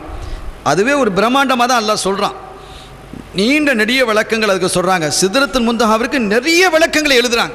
அது எப்படி இருக்குண்டு, அதனுடைய இலைகள் எப்படின்னு கேட்டால் யானை காது இருக்கு பாருங்க, அதனுடைய வடிவில் இருக்குதுங்கிறாங்க ஸல்லல்லாஹு. யானையினுடைய காது எப்படி இருக்கும், இப்படி ஒரு ஜாதி இருக்கும் இல்லையா, அந்த வடிவில் இருக்கிறது. ஆனால் பெருசு, அந்த ஷேப் யானை காதினுடைய ஷேப்பில் இருக்கக்கூடிய அந்த ஒரு இலை, அந்த இலைகள், அதனுடைய இலைகள் கோடிக்கணக்கான இலை இருக்கு, கலராக இருக்கிறது. ஒரு இலையை பறித்து வந்தால் இந்த உலகத்தை மூடிவிடலாம் என்கிறார்கள் ஸல்லல்லாஹு அலைஹி வஸல்லம். என்ன பிரம்மாண்டமாக இருக்கு நீங்க பாருங்க, கற்பனையே பண்ண முடியாது. என் கற்பனைக்கு பட்டால் தான் சரின்னா ஒண்ணுமே சரியில்லாமல் போயிடும். அந்த ஒரு இலையை கொண்டு வந்தால் இந்த உலகத்தை மூடிடலாம். அப்படி கோடிக்கணக்கான இலைகள், அதிலிருந்து முத்துக்களும் மாணிக்கங்களும் மரகதங்களும் அப்படியே உதிர்ந்து கொண்டிருக்கிறது. நாம் அங்கிருந்தால் தான் பெரிய பிஸ்னஸ் மேன் ஆகிடலாம் போல இருக்கு, அள்ளிட்டு வரலாம். இங்கே இப்போ கல் கிடைக்க மாட்டேங்குதுங்கிறாங்க, மழை பெஞ்சா கல் கிடைக்காதுங்கிறான், ஏதாவது ஃபங்க்ஷன் வந்தால் கல் அறுக்க போகிறது இல்லைங்கிறான், அது சுட்ட கல்லுங்கிறான், சுடாத கல்லுங்கிறான், மையத்திட்டான், கலர் அடிச்சிட்டான். இந்த வம்புலாம் ஒன்றும் இல்லை. அங்கே சுபஹானல்லாஹ் அவ்வளோ ஒரிஜினல் கொட்டி கொண்டிருக்கிறது, மாணிக்கங்களும் மரகதங்களும் கொட்டி கொண்டிருக்கிறது. அதோடு மாத்திரமல்லாமல் சையதுனா ஜிப்ரீல் அலைஹிஸ்ஸலாம் அவர்கள் என்ன செய்தார்கள், அந்த இடத்திலே தன்னுடைய இறக்கை அப்படி விரிச்சாங்க. விரிக்கும் பொழுது அதிலிருந்து மரகதங்களும் மாணிக்கங்களும் பவளங்களுமாக வந்து கொட்டுகிறது. யார் அள்ளிட்டு போகிறது? நம்மளும் இங்கே உட்காந்துட்டு இருக்கிறோமே, அவ்வளோது அள்ளிட்டு வந்து தந்தாங்களான்னு நம்ம கேட்குறோம். ஸல்லல்லாஹு அலைஹி வஸல்லம் இவைகளை எல்லாம் அல்லாஹ் காட்டுகிறான், அந்த காமிக்கிறான். எத்தகைய அற்புதங்கள் என்னிடத்தில் இருக்குது. இதெல்லாம் யாருக்கு? அல்லாஹ்வையும் அவனுடைய திருத்தூதரையும் ஏற்றுக்கொண்டு அவர்கள் யாரை ஏற்றுக்கொள்ள வேண்டும் என்று சொன்னார்களோ, எப்படி வாழ வேண்டும் என்று சொன்னார்களோ, எப்படி வணங்க வேண்டும் என்று சொன்னார்களோ, எதை நெறிப்படுத்த வேண்டும் என்று சொன்னார்களோ, அவைகளை எல்லாம் யார் செய்கிறார்களோ அவர்களுக்கு இந்த பாக்கியங்கள் எல்லாம் ஆகிரத்திலே கிடைக்கும். அல்லாஹ் என்னையும் உங்களையும் நம்மை சார்ந்தவர்களையும் அந்த பாக்கியம் பெற்றவர்களிலே ஆக்கி வைப்பானாக. சங்கையான பெருமக்களே, அதற்கு பிறகு அந்த சித்ரத்துல் முன்தஹாவின் என்று சொல்லக்கூடிய அந்த இலந்தை மரத்திலிருந்து 4 ஆறுகள் உற்பத்தியாகிறது. அந்த 4 ஆறுகளில் 2 ஆறு சொர்க்கத்துக்குள்ளே போயிடுது. அதில் ஒன்று ஹவுதுல் கௌதர், இன்னொன்று சல்சபீல். இன்னும் 2 ஆறுகள் இந்த பூமிக்கு வருகிறது என்கிறார்கள், நைலும் யுப்ரட்டீஸும். நைல் நதியும் யுப்ரட்டீஸ் நதியும் சுவன நதிகள் என்கிறார்கள் கண்மணி ஸல்லல்லாஹு அலைஹி வஸல்லம் அவர்கள். எனவே 2 நதிகள் இங்கே வருகிறது. சங்கையானவர்களே, இந்த பைத்துல் மாமூருக்கு போகும் பொழுது சீனா இப்ராஹிம் அலைஹிஸ்ஸலாம் அவங்க சாஞ்சிட்டு இருந்தோன்னு சொன்னோம் இல்லையா? சீனா இப்ராஹிம் அலைஹிஸ்ஸலாம் அவர்கள் சொன்னாங்க, மகனே, வாப்பா தானே, மகனே என்று குறிப்பிட்டு உங்களுடைய உம்மத்தை சுவனலோகத்திலே மரம் நடச் சொல்லுங்கள். இந்த கவர்மெண்ட் சொல்ல மரம் நடுவீர் மழை பெறுவீர்னு சொல்கிறான் இல்லையா? இது இப்ராஹிம் அலைஹிஸ்ஸலாம் அப்போவே சொல்லிக்கிறாங்க, மரம் நடுவீர். எங்கே மரம் நடணும்? சொர்க்கலோகத்திலே மரம் நட சொல்லியிருக்கிறாங்க நமக்கு. அப்போ கேட்குறாங்க, எப்படி மரம் நட சொல்வது தந்தையே? இப்ராஹிம் அலைஹிஸ்ஸலாம் அவங்களை பார்த்து ஸல்லல்லாஹு அலைஹி வஸல்லம் கேட்குறாங்க, எப்படி மரம் நட சொல்வது என்று. லா ஹவுல வலா குவத இல்லா பில்லாஹ் என்று ஒரு மனிதன் அல்லாஹ்வினுடைய வல்லமையை நினைத்து, லா ஹவுல வலா குவா, எந்த நன்மையை செய்வதற்கும் சரி, எந்த தீமை விட்டு தப்புவதற்கும் சரி, எந்த சக்தியும் என்னிடத்தில் இல்லை, அல்லாஹ் நாடினாலே அன்றி எதுவும் என்னால் செய்ய முடியாது என்று சொல்லக்கூடிய லா ஹவுல வலா குவத்த இல்லா பில்லா, ஹவுக்கலான்னு சொல்கிறது. இந்த லா ஹவுல வலா குவத்த இல்லா பில்லா என்று அந்த மனநிறைவோடு இறைவனை நினைந்து நினைந்து எந்த ஒரு மனிதன் ஒரு தடவை லா ஹவுல வலா குவத்த இல்லா பில்லா என்று சொன்னானோ, ஒரு மரத்தை அவன் சொர்க்கலோகத்தில் நட்டிட்டான். அவன் எத்தனை முறை சொல்கிறானோ அத்தனை மரங்கள் அங்கே நடுகிறது. அவனுக்கு உள்ள தோப்பாது மாறிடும். நமக்கு தோப்பு இருக்கா இல்லையாங்கிறத நீங்கள் பார்த்துக்கிடணும். லா ஹவுல வலா குவத்த இல்லா பில்லான்னு சொல்ல சொல்ல என்ன செய்யும்? அங்கே தோப்புகள் உருவாகி கொண்டிருக்கிறது, மரங்கள் நமக்காக நடப்படுகிறது. அது நம்முடைய மரங்களாக அது அறிவிக்கப்படும். நீங்கள் துனியாவில் இருக்கும்போது லாஹூல சொன்னியப்பா, அதான் மரத்தை நடுறது, இந்த பாரு எவ்வளோ பெரிய சோலை என்று நமக்கு அறிமுகப்படுத்தப்படும். எனவே அவங்க சொன்னாங்க, சீனா இப்ராஹிம் அலைஹிஸ்ஸலாம் அவர்கள் மகனை பார்த்து, மகனே, உங்களினுடைய உம்மத்துக்களை நீங்கள் என்ன செய்யுங்க, சுவனலோகத்திலே மரம் நட சொல்லுங்கள் என்று குறிப்பிட்டு காட்டினார்கள். சங்கையான பெருமக்களே, சுவனலோகத்தை நான் பார்த்தேன். அதை பற்றி நீண்ட செய்தி அப்பா சொல்கிறாங்க வித்திரியாவில். சுபஹானல்லாஹ், சொர்க்கத்தை பற்றி சொல்கிறாங்க. என்ன அற்புதம் அது! ஸல்லல்லாஹு அலைஹி வஸல்லம் அவங்க சுருக்கமாக சொல்லிட்டாங்க, மாலா ஐனுன் ராத் ஒலா உதுனுன் சமியாத் ஒலா ஹதரா அலா கல்பி பஷர். எந்த கண்களும் பார்க்க முடியாது இந்த துனியாவில், எதுவும் பார்த்துருக்காது. எந்த கண்களும் பார்த்திராத, எந்த காதுகளும் வர்ணித்து கேட்டிடாத, எந்த கல்வியிலும் சிந்தனையிலும் கற்பனை செய்த முடியாத அற்புதங்களும் அழகுகளும் சுவனலோகத்திலே குவிந்து கிடக்கிறது என்கிறார்கள். அவ்வளவு அழகு. அப்பா எவ்வளோ விவரிக்கிறாங்க அதை பற்றி, சொர்க்கலோகத்தை பற்றி. எனவே அத்தகைய காட்சிகள் எல்லாம் கண்மணி ஸல்லல்லாஹு அலைஹி வஸல்லம் அவங்களை பார்க்குறாங்க. ஒரு செய்தியை எங்கள் இடத்துல நம்ம சொல்லணும். அந்த சுவனத்தினுடைய வாசலிலே எழுதப்பட்டிருந்தது, யார் தர்மம் செய்கிறானோ அவனுக்கு 10 நன்மைகள், யார் கடன் கொடுக்கிறானோ அவனுக்கு 18 நன்மைகள். 10 நன்மை எதுக்கு? சதக்காக்கு. கடன் கொடுக்கறதுக்கு எத்தனை நன்மை? 18 நன்மை. இதை பற்றி அவங்களே சொல்கிறாங்க. 10 சதக்கான்னு சொன்னால், இப்போ நாம் ஒரு 10 ரூபா கொடுக்குறோம், இந்த அப்படி 100 ரூபா நமக்கு கிடச்சிருச்சு. 10 நன்மை இல்லையா? 1க்கு 10னா 100 கிடச்சிருச்சு. ஒருத்தன் வந்து கேட்குறான், எனக்கு அவசியமாக கொஞ்சம் பணம் தேவைப்படுது அப்படின்னு சொல்லி கேட்குறாங்க, ரொம்ப கஷ்டமாக இருக்குது, கடனாக தாங்க. 10 ரூபா கொடுக்குறோம், 180 கிடைக்குது. 18 நன்மையில் 180 ரூபா கிடைச்சிருது. இதை பற்றி கேட்கும் பொழுது, நாம் கொடுக்கக்கூடிய இந்த 10 ரூபாய் என்பது, சதக்காவாக கொடுக்கக்கூடிய இந்த 10 ரூபாய் என்பது திரும்பி வருவது இல்லை. ஆனால் கடன் கொடுத்தது திரும்பி வர வேண்டியது. கடன் கொடுத்ததோ திருப்பி வர வேண்டியது. 10 ரூபா கொடுத்தவன் சதக்காது திருப்பி வர வேண்டியது இல்லை.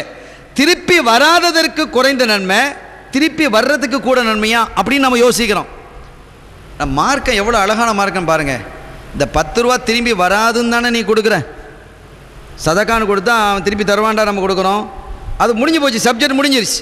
அது வராதுன்னு சொல்லி தான் 10 ரூபாயா 5 ரூபாயா 1 ரூபாயா 1 ரூபா 2 ரூபாலாம் கொடுத்தா இப்போ யாரும் வாங்க மாட்டேங்கிறாங்க. திருப்பியே நம்மகிட்ட தந்துடுறான். 1 ரூபா கொடுத்தா யாரும் வாங்குறாங்களா? இப்போ ₹1 இப்படி கொடுத்தோன்னு சொன்னவங்க அப்படி பார்க்குறான். இந்த ₹1 ₹2 டிஃப்ரெண்ட்டு பார்க்குறதும் கஷ்டமாகிக்குது. நம்ம நாடு அப்படி போட்டு வச்சுக்குது. ₹1 ₹2 பெரிய கன்ஃபியூஸ். கடைகள்லாம் போனால் சின்ன பிள்ளைகள் ஒரே சண்டை தான் கிடக்குது. எனவே அந்த ₹1 கொடுத்தா மிஸ்கின் அப்படி பார்த்துட்டு என்ன செஞ்சுறாங்க, திருப்பி தந்துடுறாங்க. அந்த மாதிரி நிலைமை, இப்படிப்பட்ட நிலைமை. ஆனால் ரப்புல் ஆலமீன் அல்லாஹ் ஜல்ல ஷானஹு வ தஆலா என்ன செய்கிறான், நம்ம கொடுத்ததற்கு 10 நன்மைகளை தருகிறான். தர்மம் நம்ம கொடுத்ததை என்ன செய்ய போகிறதில்ல, திருப்பி வாங்க போகிறதில்லை. தர்மங்கிறது திருப்பி வரப்போகிறது இல்லை, நன்மைகள் கிடைக்கும். ஆனால் கடன்கிறது அப்படி இல்லையே, திருப்பி நமக்கு வர வேண்டியது உடைமை. ஆனால் திருப்பி வர வேண்டிய அந்த உடைமை வராமலும் போகலாம் இல்லையா, கடன் தர முடியாதவனால. அப்போ நம்முடைய உரிமைகளை நாம் இழக்கிறோம் என்று வரும் பொழுதும், அதே சமயத்தில் யாசகம் கேட்குறவன் யாரும் கேட்டுகிட்டே போயிடுவான். யாசகம் கேட்குறவங்க யாரும் கேட்பாங்க. ஆனால் கடன் உடையவன் தேவை உடையவன் தான் கேட்பான். எனவே இந்த 2 தேவை உடையனுடைய தேவையை நீ பூர்த்தி செய்வதின் காரணத்தினாலும், சில சமயம் உன்னுடைய உரிமைகள், அந்த கடன் திருப்பி வர முடியாமல் உன்னுடைய உரிமைகளை நீ இழக்க வேண்டிய நிலை ஏற்படுவதின் காரணத்தினாலும் என்ன செய்கிறது, அந்த கடனுக்கு 18 நன்மைகள் என்று எழுதப்பட்டிருக்கிறது. அருமையான பெருமக்களே, ஆக இவைகள் எல்லாம் பார்க்கிறேன். ஆறுகள், குப்பாக்கள், முத்து பவளங்கள், மாதுளம் பழங்கள், அருமையான குராசான் ஒட்டகத்தை போன்ற அருமையான உணவுகள், இவைகள்லாம் நான் பார்க்கிறேன். இந்த குராசான் ஒட்டகம்னு சொல்லக்கூடிய சில ஒட்டகங்கள் இருக்குது, அதனுடைய இறைச்சி ரொம்ப நல்லா இருக்குமா. இந்த ஆட்டு இறைச்சி இருக்குது பாருங்கள், சுபஹானல்லாஹ். சில ஆட்டு இறைச்சி இருக்குது, வேக வேக வேக வேக வச்சாலும் சுபஹானல்லாஹ் வேகாது, அப்படி இருக்கு. அந்த ஆடுகள்லாம் கல்லை திங்கும், கல்லுகளை திங்கக்கூடிய ஆடுகள்லாம் இருக்குது. ஆனால் அந்த இறைச்சி சீக்கிரம் வேகாது. ஒரு பல்லு போட்டதும்மா, பல்லே போடாதும்மா, நம்ம பல்லு போயிடும், அந்த அளவிற்கு கடினமாக இருக்கும். ஆனால் சில இறைச்சிகள், சில ஆடுகள் இருக்குது ரொம்ப நல்ல, குறிப்பாக இந்திய நாட்டினுடைய ஆட்டினுடைய இறைச்சி ரொம்ப சுவையானது என்று ஒரு பேர் இருக்குது. அதே மாதிரி ஒட்டகங்களிலே குராசான் ஒட்டகத்தினுடைய இறைச்சி ரொம்ப சுவையானது அப்படின்னு ஒரு பேர் இருக்குது. அந்த மாதிரி ஒரு சுவை மிகுந்த, அதைவிட சுவை மிகுந்த குராசான் ஒட்டகங்களை போன்று இருக்கக்கூடியவைகளுடைய அந்த இறைச்சியை நான் சுவனலோகத்திலே சாப்பிட்டேன் என்று சொல்லிட்டு பக்கத்தில் நம்ம பாட்டனார் அபூபக்கர் சித்திகனா இருந்தாங்க. அபூபக்கரை நீங்களும் அதை சாப்பிடுவீங்கன்னு சொன்னாங்க. அவங்க பிள்ளைகளாம் நாமளும் சாப்பிடுவோம் இன்ஷா அல்லாஹ். அருமையானவர்களே, ஆக சித்திக் நாயகத்தை பார்த்து அபூபக்கரை அதை நீங்களும் சாப்பிடுவீர்கள் என்று அவர்கள் குறிப்பிட்டு காட்டினார்கள். நரகத்தை பற்றியும் சொல்கிறாங்க. இப்போ அதை வேணாம், நம்ம இந்த லைன்லேயே போயிட்டு இருப்போம். அதற்கு அடுத்தபடியாக சிதறத்துல் முன்தஹாவை கடந்து நான் செல்ல வேண்டிய நிலை ஏற்பட்ட பொழுது ஜிப்ரீல் அலைஹிஸ்ஸலாம் வரல. அப்போ ஸல்லல்லாஹு கேட்குறாங்க, என்ன இவ்வளோ தூரம் வந்துட்டு நீங்கள் இப்படி போகிறீங்களே அப்படின்ட்டு. அப்போ சொன்னாங்க, இது வரைக்கும் தான் என்னுடைய எல்லை, இதுக்கு மேலே நான் போக முடியாது, போனால் கரிஞ்சிருவேன் அப்படின்னு சொல்கிறாங்க. அதற்கு பிறகு ஸல்லல்லாஹு அலைஹி வஸல்லம் அவர்கள் மட்டுமே அல்லாஹ்வை தரிசிப்பதற்காக புறப்பட்டு போகிறார்கள். இங்கே ஒரு சின்ன செய்தி. ஸல்லல்லாஹு அலைஹி வஸல்லம் அவர்கள் புனித மக்காவிலிருந்து, காபத்துல்லாவிலிருந்து மஸ்ஜிதுல் அக்ஸா என்று சொல்லக்கூடிய பைத்துல் மக்தஸ் வரை தான் புராக்கில் வந்தாங்க. அதுக்கு பிறகு புராக் கிடையாது. அதற்கு பிறகு பைத்துல் மக்தஸிலிருந்து முதலாவது வானம் வரை வந்தது லிஃப்ட், ஏணியில் வந்தாங்க. ஏணினா நம்ம கற்பனை செய்கிற மாதிரி ஏணி இல்லை. இந்த மாதிரி ஏணியில் ஏறி போனால் எப்போ போவோம், அது எவ்வளோ தூரம் இருக்குது. அவங்க சொல்கிறாங்க இன்னொரு செய்தி, நான் வானலோகத்திற்கு வரும் பொழுது ஒரு கடலை கண்டேன், பச்சை நிற கடலை கண்டேன்கிறான். இன்னைக்கு ப்ரூஃப் பண்ணப்படுகிறது, விஞ்ஞான ரீதியாக சயின்டிஃபிக்காக அது ப்ரூவ் பண்ணப்படுகிறது. சூரியனுடைய ஒளிக்கும் சூரியனுக்கும் இந்த பூமிக்கும் இடையில ஒரு பச்சை கடல் இருக்கிறதுங்கிறாங்க. அந்த பச்சை கடல் இருப்பதின் காரணத்தினால்தான் இந்த சூரிய ஒளி இந்த அளவுக்கு பாதுகாப்பாக இருக்கிறது. இல்லைன்னு சொன்னால் எல்லாத்தையும் எரிச்சு போட்டுருங்கிறாங்க. அவ்வளோ கடுமையானது சூரிய ஒளி என்று குறிப்பிடுகிறார்கள் ஸல்லல்லாஹு அலைஹி வஸல்லம். அந்த பச்சை கடலையும் பார்த்தேன், அதையும் தாண்டி போகிறாங்க ஸல்லல்லாஹு அலைஹி வஸல்லம். அதையும் என்ன செய்கிறாங்க, தாண்டி தான் அவர்கள் வானத்தை கடந்து அவர்கள் என்ன செய்கிறார்கள், சேர்கிறார்கள். ஆக அது லிஃப்ட், ஏணியில் போயிருக்கிறாங்க. அதற்கு பிறகு முதலாவது வானத்திலிருந்து 7வது வானம் வரை மலக்குமார்களுடைய ரெக்கையில் போனாங்க. 7வது வானத்திலிருந்து சித்ரத்துல் முன்தஹா வரை ஜிப்ரீல் அலைஹிஸ்ஸலாம் அவர்களுடைய ரெக்கையில் போனாங்க. அதோட முடிஞ்சது. அப்போ புராக்கு, ஏணி, ரெக்கை, மலக்குமார்களுடைய ரெக்கை, ஜிப்ரீல் அலைஹிஸ்ஸலாம் வானவர் கோன் இல்லையா, அவங்க லீடர் இல்லையா, அவங்களுடைய ரெக்கையில். ஆக 4 வகையான வாகனம். அடுத்த வாகனம் தான் மிக சிறப்பான வாகனம். அங்கிருந்து அவர்கள் புறப்பட்டு செல்கிறார்கள். ரப்புல் ஆலமீன் அல்லாஹ் ஜல்ல ஷானஹு தஆலாவை சந்திப்பதற்கு போகிறாங்க. அப்படி போகும் பொழுது ஒரு வாகனம் கொண்டு வந்து நிறுத்தப்படுகிறது.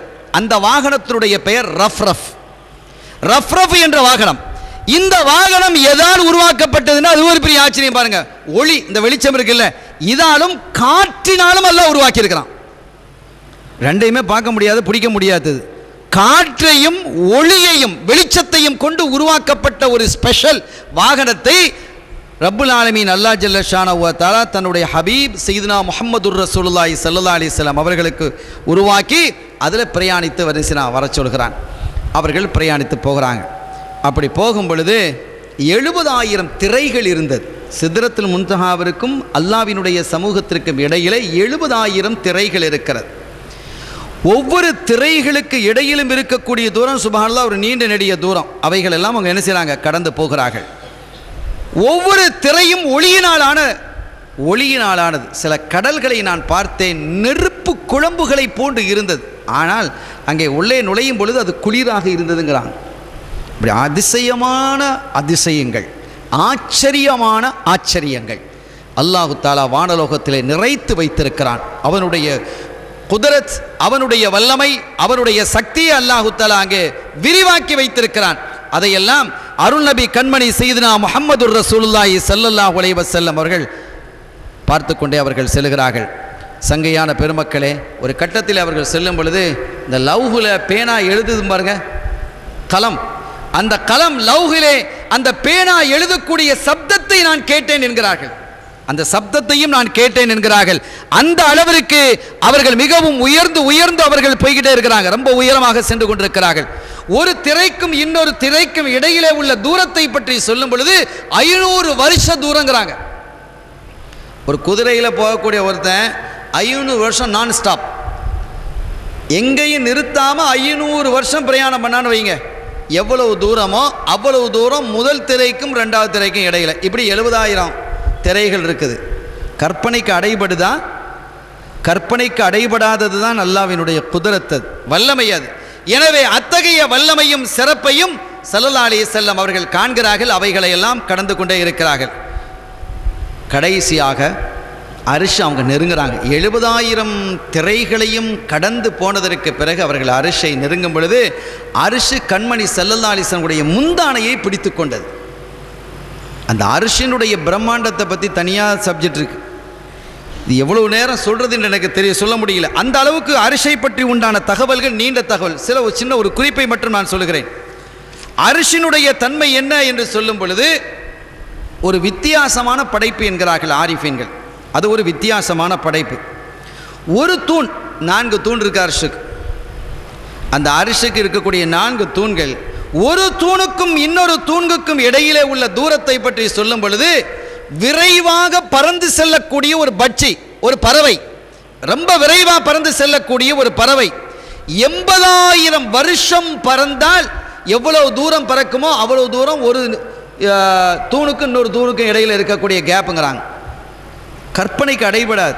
அப்படிப்பட்ட எல்லா படைப்புகளும் உலகத்தில் அல்லாஹ் என்ன படைச்சிருக்காங்க? சொர்க்கமா, நரகமா, சூரியனா, சந்திரனா, இந்த உலகமா, அதுவா இதுவா, புதனா, வியாழனா, சனியாண்டு எத்தனையோ கோலங்கள் இருக்கிறது அல்லவா? இவைகள் செவ்வாய் கிரகணமா, எல்லாவற்றையும் கொண்டு வந்து அல்லாஹ் படைத்திருக்கக்கூடிய அத்துணை படைப்புகளையும் கொண்டு வந்து இந்த அரிசிலே போடப்பட்டால் அது எப்படி இருக்கும் தெரியுமா? ஒரு பெரிய ஒரு காட்டில் ஒரு சின்ன மோதிரத்தை போட்டால் எப்படி இருக்குமா அப்படிமா. இவ்வளோத்தையும் அதற்கு போட்டதுக்கு பிறகு அரிசினுடைய பிரம்மாண்டம் அங்கே போடப்பட்டால் அது எவ்வளவோ அவ்வளவு. அப்படிப்பட்ட ஒரு பிரம்மாண்டம் தான் செய்தனா ஹிஸ்கியாயில் என்று ஒரு மலக்கு. அப்பா அவர்கள் குறிப்பிடுறாங்க, அப்பாவுடைய அந்த பாடலுடைய சரகிலே ஹிஸ்கியாயில் ஒரு மலக்கு இருக்கிறாங்க. அவர்களுக்கு அல்லாஹ் தஆலா 15,000 இறக்கைகளை கொடுத்திருக்கிறான். 15,000 இறக்கைகள், 1-2 இறக்கை இல்லை, 15,000 இறக்கை. அந்த 15,000 இறக்கைகளை அல்லாஹ் கொடுத்திருக்கிறான். ஒரு ரெக்கைக்கும் இன்னொரு ரெக்கைக்கும் இடையில இருக்கக்கூடிய கேப், இடைவெளி எவ்வளவு என்று சொன்னால் 500 வருஷ பிரயாண தூரம். அப்போ நீங்கள் பார்த்துக்கிட வேண்டியதான். இவங்களை கற்பனை பண்ணி பாருங்க, அந்த மலைக்கு எப்படி இருப்பாங்கன்னு சொல்லி, அந்த மலைக்கு எவ்வளோ பிரம்மாண்டமாக இருப்பார்கள் என்று. அவர்கள் என்ன செய்தாங்கன்னா 15,000 வருஷம் அடியிலேருந்து, அந்த தூணுக்கு அடியிலேருந்து பிறக்கிறாங்க அந்த அரிசப்பை ஏற்றுறதுக்காக வேண்டி. 15,000 வருஷம் பறந்தால் அதை போய் சேர முடியல. பறக்கிறாங்க பறந்துக்கிட்டே இருக்கிறாங்க. சரி, அல்லாஹ் சொன்னா அவனுடைய குதிரத்தை காட்டுறதுக்கு ஹிஸ்கியாயில் உங்களுக்கு இன்னும் நான் அதிகப்படுத்துகிறேன்னு சொல்லி இன்னும் 15,000 ரெக்கையை அதிகப்படுத்தி 30,000 ஆகி அவங்க என்ன செஞ்சால் அந்த அவங்களுடைய அந்த மலக்கினுடைய வேகத்தையும் அதிகப்படுத்தி 15,000 ரெக்கையும் எக்ஸ்ட்ராவாக கொடுத்து 30,000 ரெக்கைகளாக ஆக்கி 30,000 வருஷம் பறக்க வச்சிருக்கிறான். அப்பவும் அந்த தூணை கடந்து முடியல. அப்போ அவங்க சொன்னாங்களாம், இஸ்ராஃபீல் கடைசியில் சூர் ஊதுவார், அது வரைக்கும் நீங்கள் பறந்துக்கிட்டே இருந்தாலும் அதை போய் கடக்க முடியாது. அப்படி ஒரு பிரம்மாண்டம். இவைகளெல்லாம் எவ்வளோ பெரிய இந்த விஷயங்களெல்லாம் கேட்பது அல்லாஹ்வுக்கு எவ்வளவு மகிழ்வை தரக்கூடியது. அவனுடைய குதிரத், அவனுடைய வல்லமையை பற்றி பேசுவது அவனுக்கு பிரியமானது. இப்படியெல்லாம் சொன்ன பொழுது நீங்கள் இஸ்ராஃபீல் அலைஹிஸ்ஸலாம் சூர் ஊதும் வரை நீங்கள் பறந்து கொண்டு இருந்தாலும் இந்த தூணை நீங்கள் கடந்துவிட முடியாது என்று சொன்ன பொழுது அவங்க சொன்னாங்க சுபஹான ரப்பியல் ஆலா, சுபஹான ரப்பியல் ஆலான்னு அந்த மலக்க சொன்னாங்களாம். அதைத்தான் கண்மணி செல்லான்னு சொன்னாங்க, நீங்கள் சுஜூதில் அதை ஓதுங்க, சுபஹான ரப்பியல் ஆலான்னு ஓதுங்க, அந்த அரிசை பார்க்கும் பாக்கியம் உங்களுக்கு கிடைக்கணும். எப்படியெல்லாம் அந்த இலகுவாக்கி தந்திருக்கிறாங்க. அந்த மலைக்கு வருஷக்கணக்காக 30,000 45,000 வருஷம் பறந்து பறந்து பறந்து பறந்து அதை பார்க்கலான்னு சொன்னால் முடியல. நம்ம சுபான் ரபில் ஆலான்று 4 தடவை முட்டி இளம்புறோம் நீங்கள் பார்த்துட முடியும் அப்படின்னு சொன்னால் ஸல்லல்லாஹு அலைஹி வஸல்லம் இந்த சமூகத்திற்கு தங்களுடைய உம்மத்திற்கு இந்த மாதிரி விஷயங்களை எவ்வளவு இலகுவாக ஆக்கி வச்சிருக்கிறாங்க. எவ்வளோ சுக்குர் செய்யணும், எவ்வளோ நன்றி பாராட்டக்கூடியவர்களாக நான் இருக்கணும். சங்கைக்குரிய பெருமக்களே, ஆனால் இந்த அரிசி நினைத்தது நம்மை விட பிரம்மாண்டமானது எதுவும் இல்லை. அந்த அரிசிக்கு ஒரு பெருமிதம் ஏற்படுகிறது. ஏன்னா எல்லாத்த கொண்டு அதில் உள்ளே போட்டாலும் ஒரு மோதிரத்தை கலட்டி ஒரு பெரிய வெட்ட வழியில் இங்கே போட்டாலே அது ஒன்றும் இல்லை, தேடுன்னு தேடணும். பெரிய பிரம்மாண்டமான ஒரு காட்டில் கொண்டு போய் ஒரு ரிங்கை போட்டால், ஒரு வளையத்தை போட்டால் அது எவ்வளோ அற்பமான விஷயம். அதை மாதிரி எல்லா பொருட்களையுமே அரிசியில் கொண்டு போட்டால் அது எந்த அளவுக்கு இருக்குன்னு கேட்டால் ஒரு பெரிய காட்டில் ஒரு வளையத்தை போட்ட மாதிரி என்று சொல்லும் பொழுது அப்போ அரிசினுடைய பிரம்மாண்டம் எப்படி? அரிசை பற்றி வேறு கருத்துக்கள் இருக்கிறது. நான் தசவுஃப் ரீதியாக மட்டுமே நான் பேசுகிறேன், அது வேறு செய்தி. சரி, அருமையான கண்ணியத்திற்குரிய பெருமக்களே, இந்த அரிசிக்கு ஒரு பெருமிதம் ஏற்படுகிறது. என்னை விட விரிவானவர் பெரியவர் யாரும் இல்லை, ரொம்ப பெருசு யாரும் கிடையாது அப்படின்னு நினைச்சு அது நினைக்கும் பொழுது அல்லாஹ் தஆலா ஒரு பாம்பை படைக்கிறான். பாம்பை படைத்து அந்த அரிசை சுற்ற சொல்கிறான். அந்த அரிசி அப்படியே சுற்றி சுற்றி சுற்றி அப்படி வருது, அந்த உடம்பை வச்சு அப்படியே சுற்றுது. சுற்றி அரிசை சுற்றி முடிச்சிருச்சு. முடிச்சா இன்னும் பாதி பாம்பு மிச்சம் இருக்கு, இன்னும் பாதி பாம்பு மிச்சம் இருக்குது. ரப்புல் ஆலமீன் அல்லாஹ் ஜல்ல ஷானஹு வ தஆலா இதன் மூலமாக படிப்பினை தருகிறான். வ ஃபௌக குல்லி தி இல்மின் அலீம், ஒவ்வொரு அறிவாளிக்கு மேலும் ஒரு அறிவாளி உண்டு, நீ பெருமை அடிக்காத.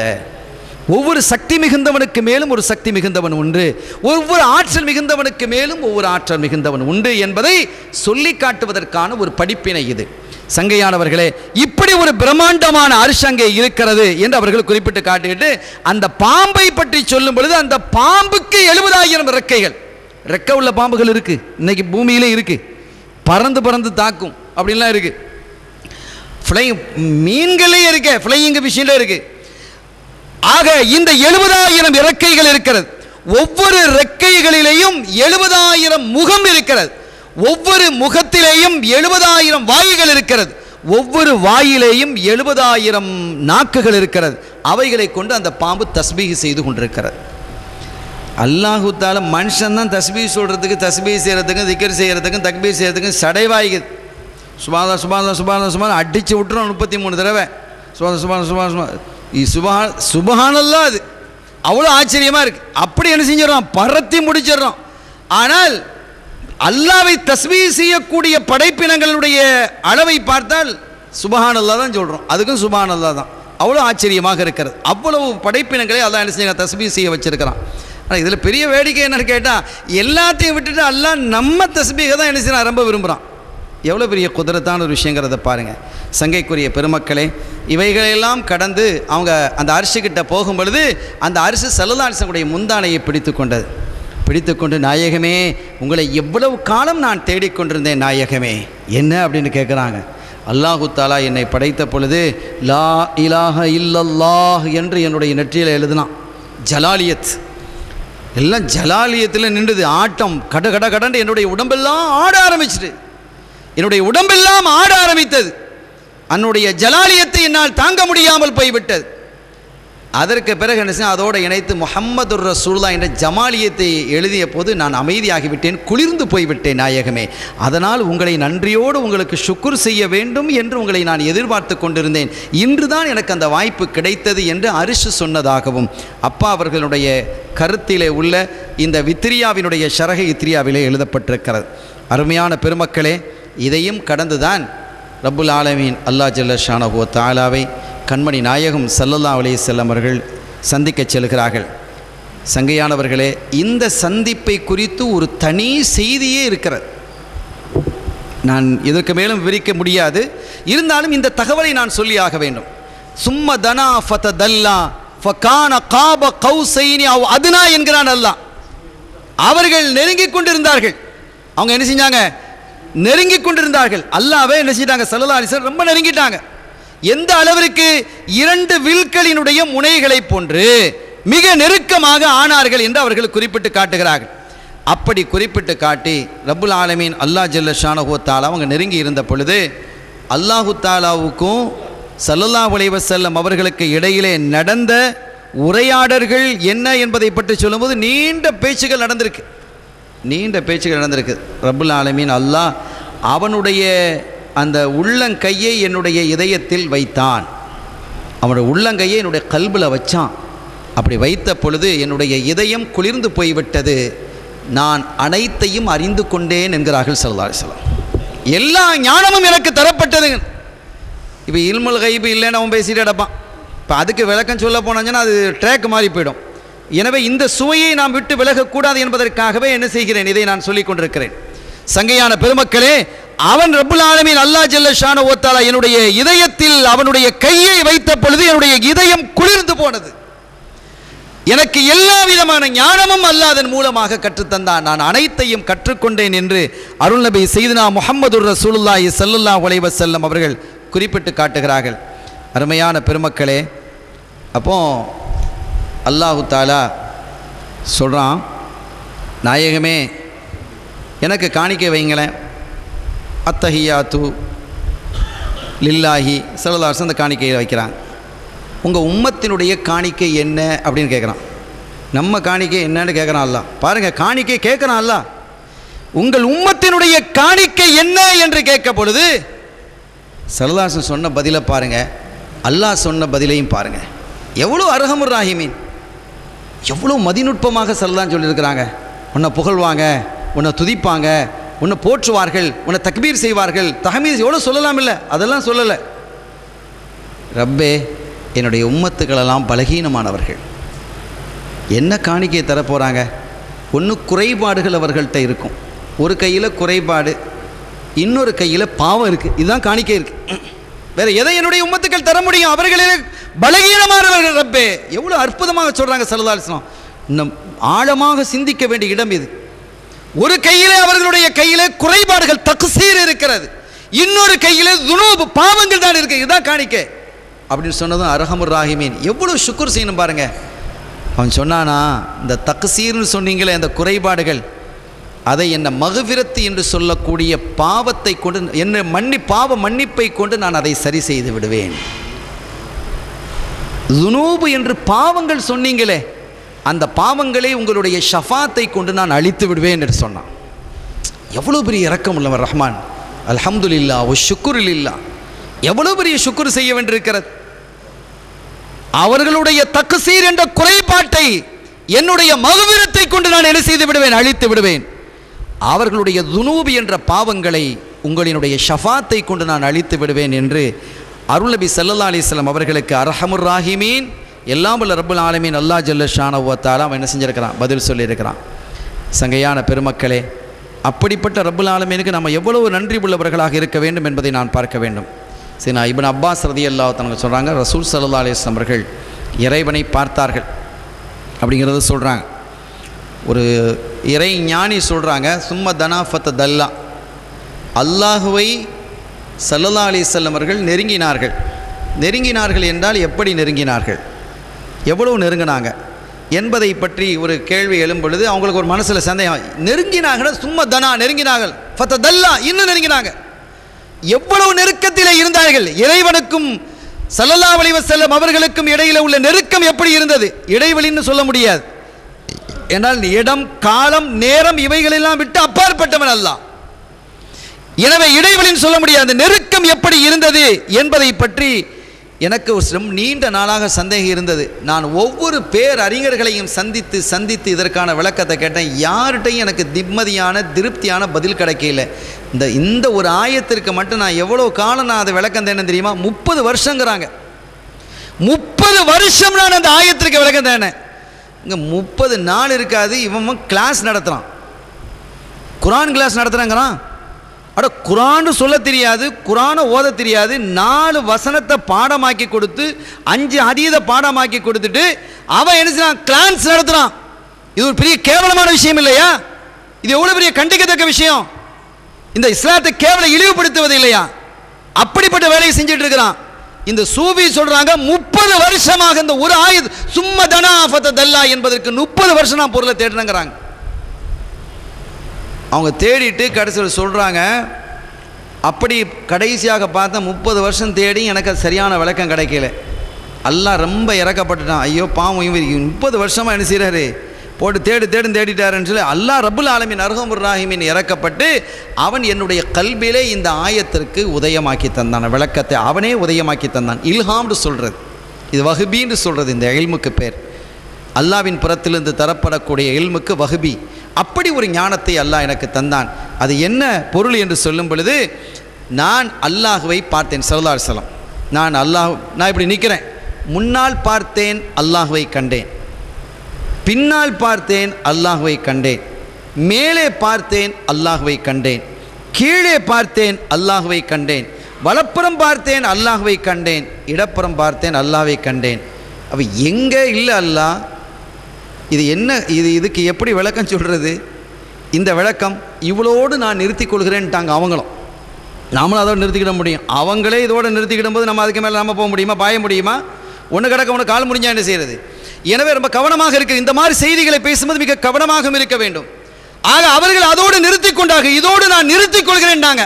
இதுக்கு மேலே எனக்கு தெரியாதுன்னு சொல்லலை, நான் நிறுத்திக்கிறேங்கிறாங்க. இதோடு நான் நிறுத்திக் கொள்கிறேன் என்கிறார்கள். சங்கைக்குரிய பெருமக்களே, அப்படிப்பட்ட ஒரு அற்புதமான ஒரு காட்சி தான். எங்கே திரும்பினாலும் ரப்பை நான் பார்த்தேன், என் இறைவனை பார்த்தேன் என்று சொல்லும் அளவிற்கு. அதற்கு பிறகு ஸல்லல்லாஹு அலைஹி வஸல்லம் அவர்கள் அந்த நிலையிலிருந்து மீண்டு வருவதற்கு விரும்பவில்லை. அங்கேருந்து மீண்டு வர்றதுக்கு யாருக்கு விருப்பம் இருக்குமா? சொர்க்கலோகத்துக்குள்ளே போயிட்டா விருப்பம் வருமா? அமைச்சர் பதவியில் ஒருத்தன் உட்காந்தான்னு வைங்க, கீழே இறங்குவான், அவன் விட்டுட்டு போன்னு சொன்னால் வருமா? எத்தனை காரு முன்னால், எத்தனை காரு பின்னால், கை கால் கைத்தடி கால் தடி மண்ணாங்கட்டி சப்பு சவறு தோளம் துருத்தின்னு எத்தனை பேரோட அவன் சுற்றுறான். ஆனால் அரசு போயிட்டுன்னு சொன்னால் ஏறெடுத்து பார்க்கறதுக்கு ஆள் இல்லை, அது வேறு விஷயம். அந்த இன்பம் இருக்குது பாருங்கள், அந்த அமைச்சராக இருந்து அனுபவிக்கக்கூடிய இன்பம் இருக்குது பாருங்கள், அது ஒரு தனி இன்பம். இதை விட்டுட்டே ஒரு மனுஷன் வரமாட்டானே. சொர்க்கத்தை விட்டுட்டு யாராவது வெளியே வருவானா? யாராவது வெளியே விரும்புவாங்களா? யாராவது விரும்புவாங்களா? யாரும் விரும்ப மாட்டாங்க. ஆனால் சுகதாக்களை தவிர, அது வேறு விஷயம் தனி. அப்படி இருக்கும் பொழுது அல்லாஹுவை பார்த்த யாராவது அதை விட்டும் தங்களுடைய பார்வையை திருப்ப விரும்புவார்களா? அல்லாஹுவே கூப்பிட்டு அந்த என்ன பாருன்ல கொடுத்த மாதிரி இருக்குது. மூசா அலைஹிஸ்ஸலாம் பார்க்கறதுக்கு அப்படி கேட்டாங்க. கால லந்தனானி ரப்பி அரினி அந்துரை, இறைவா நான் உன்னை பார்க்கணும். கால லந்தனானி, நீங்கள் என்ன பார்க்க முடியாதுன்னு அல்லாஹ் சொன்னான். ஆனால் ஸல்லல்லாஹு அலைஹி வஸல்லம் அவர்களை அல்லாஹ் என்ன செய்தான்? தன்னை காண்பித்தான். வலக்கத் ரஆஹு நஸ்லத்தன் உக்ரா, மீண்டும் அவர்கள் பார்த்தாங்க. எப்போ பார்த்தாங்க? அந்த 50 வேளை தொழுகை கடமையாக்கப்பட்டு திருப்பி மூசா அலைஹிஸ்ஸலாம் கிட்ட வந்து, என்ன 50 வேளை தொழுகையா, இது நடக்க சரி வராது, நீங்கள் திருப்பி போங்க, குறைச்சிட்டு வாங்கன்னு சொல்லி போவோம். திருப்பி வந்தாங்களா இல்லையா? வலக்கத் ரஆஹு நஸ்லத்தன் உக்ரா, இன்னொரு முறையும் அவர்கள் பார்த்தார்கள் என்று அல்லாஹ் குறிப்பிடுறான். சங்கையானவர்களே, அந்த காட்சி இருக்கிறதே அல்லாஹ்வினுடைய லிகா. சோனலோகத்தில் அல்லாஹ் தஆலா வைத்திருக்கக்கூடிய இன்பங்கள், பேரின்பங்கள், அதெல்லாம் நம்ம கற்பனை பண்ணி பார்க்க முடியாது, அளவிட முடியாது, வார்த்தைகளால் வடிக்க முடியாது, சொல்லி முடிக்க இயலாது. அப்படிப்பட்ட இன்பங்கள் இருக்கிறது. ஆனால் ரப்புல் ஆலமீன் அல்லாஹ் ஜல்ல ஷானஹு காட்சி தருவான். லிகா, திடீரென்று ஒரு காட்சி. அந்த காட்சி கிடைத்த பொழுது சொர்க்கவாதிகள்லாம் சொல்லுவாங்களாம், ரப்பே வேற ஒன்றுவானா, அந்த ஊர்லேனுவானா, அதுவானா இதுவானா ஒன்றுவானா, உன்னுடைய லிகா இருந்தால் போதுமானது. அவ்வளவு சுவையாக இருக்கும், அவ்வளவு காட்சி, அவ்வளவு அற்புதமாக இருக்கும். அந்த லிக்காவை அல்லாஹ் எனக்கும் உங்களுக்கும் நம்மை சார்ந்தவர்களும் தருவானாக. சங்கையான பெருமக்களே, அப்படிப்பட்ட ஒரு நிலையிலே கண்மணி நாயகம் ஸல்லல்லாஹு அலைஹி வஸல்லம் அவர்கள் அதிலிருந்து வெளியே வருவதற்கு விரும்பவில்லை. அதிலே இருக்கிறாங்க, லயிச்சு போய் இருக்கிறாங்க. அப்போ அல்லாஹ் சொன்னானா, நாயகமே நீங்கள் இப்போ திருப்பி போய் தான் ஆகணும். நான் உங்களுக்கு எத்தி வச்சிருக்கக்கூடிய ரிசாலத்தையெல்லாம் என் மக்களுக்கு சொல்லணும் இல்லையா? இந்த குதிரத்தை மக்களுக்கு சொல்லணும் இல்லையா? அது நீங்கள் போனால் தானே நடக்கும். நீங்கள் போங்க, இந்த நிலை ஆகிரத்தில் மீண்டும் உங்களுக்கு ஏற்படும் என்று சொன்னான். அதான் மக்காம மஹமூதா. அந்த நிலை இவ்வளவுதான் நம்ம ஸ்டாப் பண்ண முடியும். ஆனால் மக்காம மஹமூதாவை பற்றி ஆரிஃபீன்கள் சொல்லி இருக்கிறாங்க. அதை எடுத்து சொல்வதற்கான உரிமையும் சக்தியும் இடத்துல இல்லை. அதுக்கு ஆட்கள் இருக்கிறாங்க. அந்த நிலைக்கு வரும்பொழுது அதை சொல்லுவாங்க. மகாமம் மஹமூதா மகாம் மஹமூதானா என்ன, ஒரு பிளேஸா, ஒரு உட்காந்து ஒரு சீட்டில் உட்காந்து எழுதுறதா, என்ன மகாம மஹமூதா என்பதை பற்றி ஆரிஃபீன்கள் என்ன செய்கிறாங்க, தெளிவுபடுத்தியிருக்கிறாங்க, தஃப்சீர்களிலே இருக்கிறது. ஆனால் அதை எடுத்து சொல்வதற்கு இப்போ உதாரணமாக ஒரு வீட்டு எஜமானர் இருக்கிறாரு, அவருக்கு வேலையாட்களும் இருக்கிறாங்க. இந்த மாதிரி ஒரு முக்கியமான ஒரு ஒரு ரூமை ரொம்ப ஜோடிச்சு வச்சுருக்குது. அதை யாரும் கொள்ளக்கூடாதுன்னு அப்படி வச்சுருக்கிறாங்க. ஒரு அழகான ரூம், அது ஒரு கல்யாண வீடு, பொண்ணு ரூம்லாம் ஜோடிச்சு வச்சுருக்குது. இப்போ இந்த ரூமுக்குள்ளே உள்ளே விடுறதுக்கு அவருக்கு முடியுமா? முடியாது. யாருக்கு? அந்த வேலைக்காரருக்கு முடியாது. வீட்டு சொந்தக்காரருக்கு முடியும், அவர் செய்யலாம். ஆனால் வேலைக்காரன் செய்ய முடியாது. தொலைச்சி ஒன்று கடை ஒன்று செஞ்சிடக்கூடாது இல்லையா வரக்கூடியவர்கள். எனவே அதை எடுத்து சொல்வதற்கான ஒரு தகுதி, ஆன்மீக பலம் யாரிடத்தில் இருக்குதோ அவர்கள் மட்டுமே அதை சொல்லணும். எல்லாரும் எல்லாத்தையும் பேச முடியாது, பேசவும் கூடாது. டாக்டருங்கிறதுக்காக எல்லாரும் கிழிக்க முடியுமா? கிழிக்க முடியாது. கிழிக்கிறதுக்குண்டு டாக்டர் இருக்கிறான், ஆப்ரேஷன் பண்ணுறதுக்குண்டு. அவன் தான் போய் கிழிக்கணும். அவனும் எல்லாத்தையும் கிழிக்க இயலாது. கண்ணை கிழிக்கிறதுன்னு ஒருத்தன் இருக்கிறான், காதை கிழிக்கிறதுன்னு ஒருத்தர் இருக்கிறான், நெஞ்சை கிழிக்கிறதுன்னு ஒருத்தர் இருக்கிறான். அதுக்குன்னு வகையாக இருக்கிறாங்க. இதே மாதிரி தான் தசவுஃப் என்று சொல்லக்கூடிய ஞான நிலையும். எல்லாரும் என்ன செய்யக்கூடாது? மக்களுக்கு தசவுஃபை பேசக்கூடாது, எல்லா மக்கள்கிட்டையும் பேசக்கூடாது. பேசும் இடத்தில் பேசும் அளவு, பேசும் தகுதியோடு மாத்திரமே பேச வேண்டும்.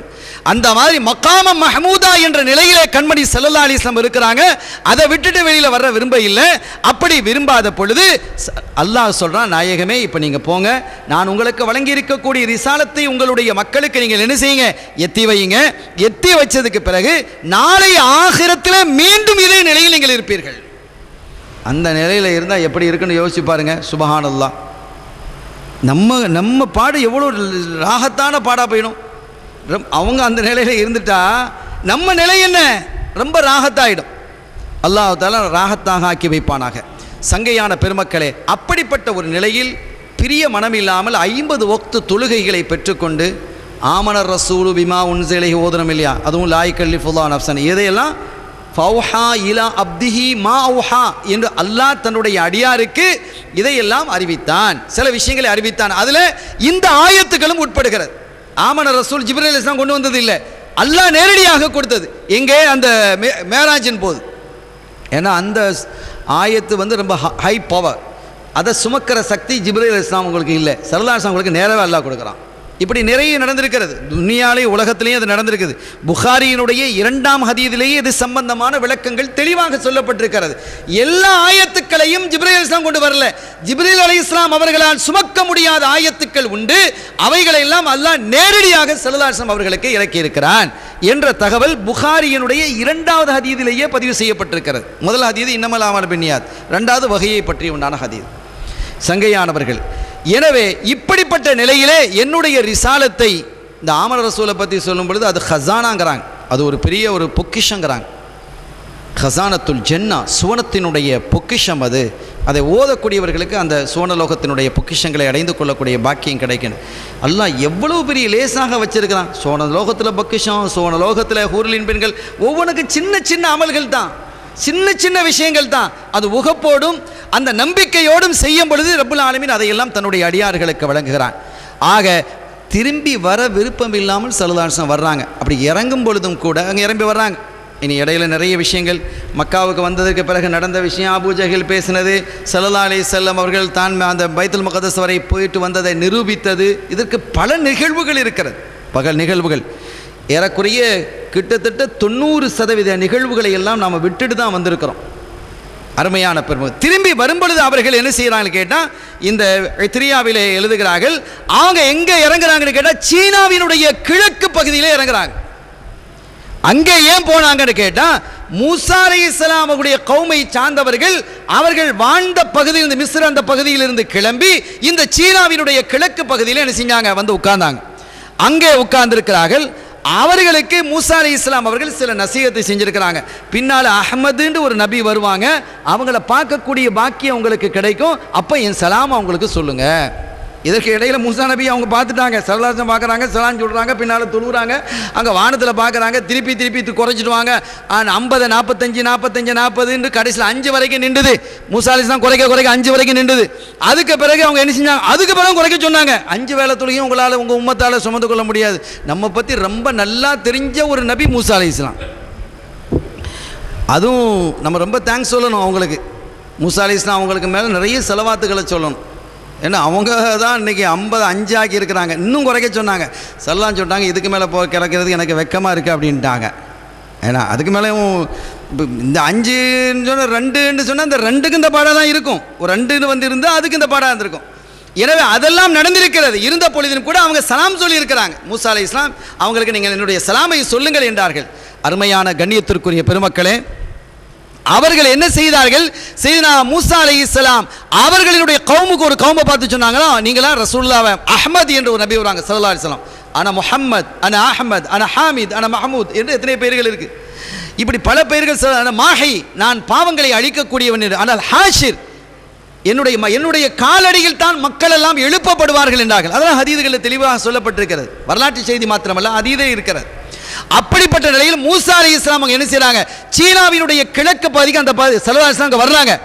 சீனாவினுடைய கிழக்கு பகுதிக்கு அவங்க இறங்கும் பொழுது சீனாவினுடைய கிழக்கு பகுதியில் வந்து அந்த மக்களை பார்க்குறாங்க. நீங்களே யார்? அவங்க என்ன கேட்டால், ஒரே நாளில் விதைக்கிறாங்க, ஒரே நாளில் பயிர் வருது, சாப்பிட்டுட்டு அல்ஹம்துலில்லாஹ்னு இருக்குது, இறைவனை வணங்கிக்கிட்டே இருக்கிறாங்க.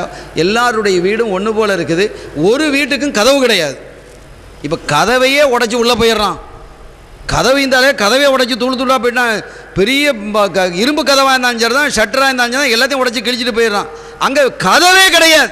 அப்போ திருட்டு இல்லை, ஒன்றும் இல்லை, ஒரு பயம் இல்லை. யார் பயம் இல்லைன்னு இல்லை, திருட்டு இல்லைன்னு இல்லை, உள்ள ஒன்றும் இல்லை. அங்கே எதாவது இருந்தால் தானே களை வாங்க போகிறதுக்கு ஒன்றுமே கிடையாது. அப்படிப்பட்ட நிலையில் ஒரு ஃபக்கீர்களாக, மிஸ்கீன்களாக, எந்த ஒன்றையும் எதிர்பார்க்காம விதைக்கிறது, அங்கே கிடைக்கிறது தின்னுட்டு வணங்கிக்கிட்டே இருக்கிறது. எல்லாருடைய வீடுகளுக்கு முன்னாலேயும் கபரை தோண்டி வச்சிருக்கு. மௌத்தாயிட்டா உடைய அங்கனைகளே அடக்கிறதுக்கு என்று அவ்வளோ பேருடைய கபரையும் தோண்டி வச்சிருக்கிறாங்க. யாரும் மௌத்தாவே இல்லை. ஸல்லல்லாஹு அலைஹி வஸல்லம் பார்ப்பீங்கன்னு மூசா அலைஹிஸ்ஸலாம் சொல்லிட்டாங்க இல்லையா, அது வரை அவங்கள பார்க்கறதுக்கு. அப்போ சொன்னாங்க அந்த அவர்களெல்லாம், நாயகமே நீங்கள் வருவீங்க, உங்களை பார்க்கக்கூடிய பாக்கியம் கிடைக்கும் என்று எங்கள் நபி சொல்லியிருந்தாங்க. அஸ்ஸலாமு அலைக்குன்னு சொன்ன பொழுது வலைக்கும் வலைஹிஸ்ஸலாம், உங்களுக்கும் மூசாவிற்கும் நான் சலாம் சொல்கிறேன் பதில் ஸல்லல்லாஹு அலைஹி வஸல்லம் சொல்கிறாங்க. அப்படி சொல்லி முடித்ததற்கு பிறகு இந்த ஷரியத்தை பற்றி எடுத்து சொன்ன பொழுது அவர்களெல்லாம் இந்த ஷரியத்தில் உம்மத்தே முஹம்மதியாவில் இணைந்து கொண்டாங்க. அவங்கெல்லாம் ஷரியத்து முஹம்மதியாவில் வந்து தான் ஆகணும். அது அவர்கள் என்ன செய்கிறார்கள், ஏற்றுக்கொள்கிறார்கள். இப்படிப்பட்ட ஒரு பாக்கியம் கிடைத்ததற்கு பிறகு அங்கிருந்து புறப்பட்டு தான் மீண்டும் பைத்துல் மக்தஸுக்கு என்ன செய்கிறாங்க, வர்றாங்க.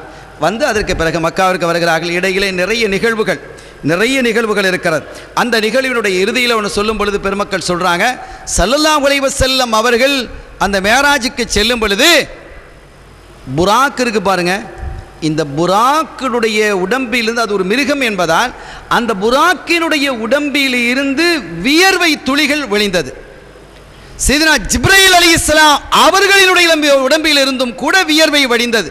ஸல்லல்லாஹு அலைஹி வஸல்லம் உடைய உடம்பிலிருந்தும் வியர்வை வடிந்தது என்று மூன்றாக ரூஹுல் பயான் போன்ற தஃப்சீர்கள் சொல்லி காட்டுகிறார். இப்போ இதில் என்ன என்று சொல்லும் பொழுது அவங்க சொல்கிறாங்க, அந்த வியர்வை விழுந்த பொழுது, எது புராக்கினுடைய வியர்வை விழுந்ததிலிருந்து தான் வெள்ளை ரோஜாக்கள் உருவானது.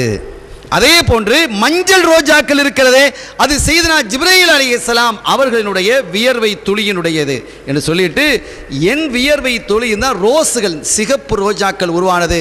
யாராவது என்னுடைய வியர்வையை நுகர வேண்டும் என்று விரும்பினால் நீங்கள் சிகப்பு ரோஜாக்களை நுகர்ந்து கொள்ளுங்கள் என்கிறார்கள் கண்மணி ஸல்லல்லாஹு அலைஹி வஸல்லம். அதனால தான் பாருங்கள், ரோஜாலாம் இதில் வைக்கிறது காரணம் தான். நம்ம ஆபாக்கள் சும்மா ஒன்றும் செய்யல, ரூஹுல் பயான் அந்த செய்தி இருக்குது. இந்த ரோஜாவை கொண்டு வந்து பூவில் கொண்டு போடுறாங்களே, பூ வைக்கிறதுக்கும் ரோஜாவை வைக்கிறதுக்கும் இதுக்கெல்லாம் காரணம் இருக்குது, சபபு. அவங்க தான் சொல்கிறாங்க, மண் அராத ஐய சும்ம ராயஹதி, என்னுடைய ராயஹத்தை, என்னுடைய உடம்பிலிருந்து வரக்கூடிய இந்த நறுமண வாடையை யாராவது நுகர விரும்பினால் சிகப்பு ரோஜாக்களை நீங்கள் நுகர்ந்து கொள்ளுங்கள். ஃபல் யஷும்மல் வர்தல் அஹ்மர் என்கிறார்கள். அவ் கமா கால் அலைஹிஸ்ஸலாத்து வஸ்ஸலாம் ஸல்லல்லாஹு அலைஹி வஸல்லம் சொல்கிறாங்க. எல்லாமே பாருங்கள், ஆபாக்கள் செஞ்சிருக்க கூட ரோஜா வந்து உட்கார்ந்துருக்கு. இப்படி எந்த ஒன்றும் ஸல்லல்லாஹு அலைஹி வஸல்லம் உடைய நபி வழியாகத்தான் எல்லாம் அமைந்திருக்கிறது. அத்தகைய அற்புதமான காட்சிகளை எல்லாம் பார்த்துவிட்டு கண்மணி நாயகம் ஸல்லல்லாஹு அலைஹி வஸல்லம் அவர்கள் அந்த இரவு முடிவதற்கு முன்பாகவே என்ன செஞ்சிட்டாங்க, அங்கே வந்து சேர்றாங்க. இதில் ஒன்று சொல்லும் பொழுது, ஸல்லல்லாஹு அலைஹி வஸல்லம் அவர்கள் மேராஜ் சென்றதுங்கிறது ஒரு முறை அல்ல, 36 முறை என்ற ஒரு தகவல் இருக்கிறது. ஆனால் அதெல்லாம் ரூஹுல போனது, உடலோடும் ரூஹோடும் போனது ஒரே ஒரு முறை, மர்ரத்தன் வாஹிதா, ஒரு முறை தான் அவங்க என்ன செய்யாங்க, அந்த உடலோடும் சரீரத்தோடும் உயிரோடும் அவர்கள் போனது என்பது ஒரு முறை என்று பெருமக்கள் நமக்கு என்ன செய்கிறாங்க, சொல்லி காட்டுகிறார்கள். அதற்கு பல சான்றுகள், சும்மா சொல்லலை, பல சான்றுகள் அவங்க விரிக்கிறாங்க, நிறைய விரித்து சொல்கிறாங்க. அது ஒரு பெரிய கடல், மேராஜ் என்ற செய்தியே ஒரு பெரிய கடல். நான் தரப்பட்ட நேரத்தில் தாண்டி வந்து போயிட்டுருக்கிறேன். ஆக அப்படிப்பட்ட ஒரு அற்புதமான தகவல்களெல்லாம் நமக்கு விளங்கி கொள்ளும் பொழுது ரப்புல் ஆலமீன் அல்லாஹ் ஜல்ல ஷஅனஹு சந்தோஷிக்கிறான். என்னுடைய குதிரத்தை பற்றி, என்னுடைய வல்லமையை பற்றி, என்னுடைய சக்தியை பற்றி என்னுடைய அடியார்கள் பேசுகிறார்கள், கேட்கிறார்கள். நம்ம கேட்கும்போதெல்லாம் சுப்ஹானல்லாஹ்னு சொல்கிறோம். அந்த சுப்ஹானல்லாஹ்னு சும்மா சொல்கிறதுக்கும் அல்லாஹ்வினுடைய ஒரு குதிரத்தை கேட்டுவிட்டு சுப்ஹானல்லாஹ்னு சொல்கிறதுக்கு இடையில வித்தியாசம் இருக்குது. அந்த சுப்ஹானல்லாஹ்வுடைய பவர் வேறு, அந்த சுப்ஹானல்லாஹ்னு சொல்கிற பவர் வேறு, இந்த சுப்ஹானல்லாஹ்வுடைய சக்தி வேறு. எனவே இப்படிப்பட்ட ஒரு பாக்கியமான ஒரு நிலை இது மாதிரி செய்திகளை கேட்கும் பொழுது ஏற்படுகிறது. இதை பற்றி நிறைய விரிவான தகவல்களை எல்லாம் மாதிஹுர் ரசூல் சாஹிபுல் வித்ரியா அஷேக் சதகத்துல்லாஹில் வலியல் காதிரி அல் ரலியல்லாஹு அன்ஹு அவர்கள் கவியாக சொல்ல அதனுடைய உரைநடையாக விளக்கமாக பெருமக்கள் நிறைய எழுதி வச்சுக்கிறாங்க இத்ரியா என்பதை. இன்ஷா அல்லாஹ் மீண்டும் வாய்ப்பு கிடைக்கும் பொழுது இது போன்ற தகவல்களை நாம் பேசுவோம். நம்முடைய இதயம் இவை கேட்பதன் மூலமாக அறிவையும் பெறுகிறது, அல்லாவின் மீது அன்பையும் அருள்நபி ஸல்லல்லாஹு அலைஹி வஸல்லம் அவர்கள் மீது அன்பையும் அது ஏற்படுத்துகிறது. ஆக நம் இதயங்கள் கண்மணி ஸல்லல்லாஹு அலைஹி வஸல்லம் அவர்களையும் அவர்களுடைய ரப்பாகிய அல்லாஹ் ஜல்ல ஷானஹு தஆலாவையும் முழுமையாக நேசிக்கும் பாக்கியத்தை அல்லாஹ் எனக்கும் உங்களுக்கும் நம்மை சார்ந்தவர்களுக்கும் தந்தருள் பாலித்து இந்த புனித மஜ்லிஸை கபூல் செய்வானாக. எல்லாம் வல்ல அல்லாஹ்வின் அருளையும் ஸல்லல்லாஹு அலைஹி வஸல்லம் அவர்கள் ஷஃபாத்தையும் பெறுவோமாக. வ ஆகிரு தஅவானா அல்ஹம்துலில்லாஹி ரப்பில் ஆலமீன். வஸ்ஸலாமு அலைக்கும் வரஹ்மத்துல்லாஹி வபரகாத்துஹு.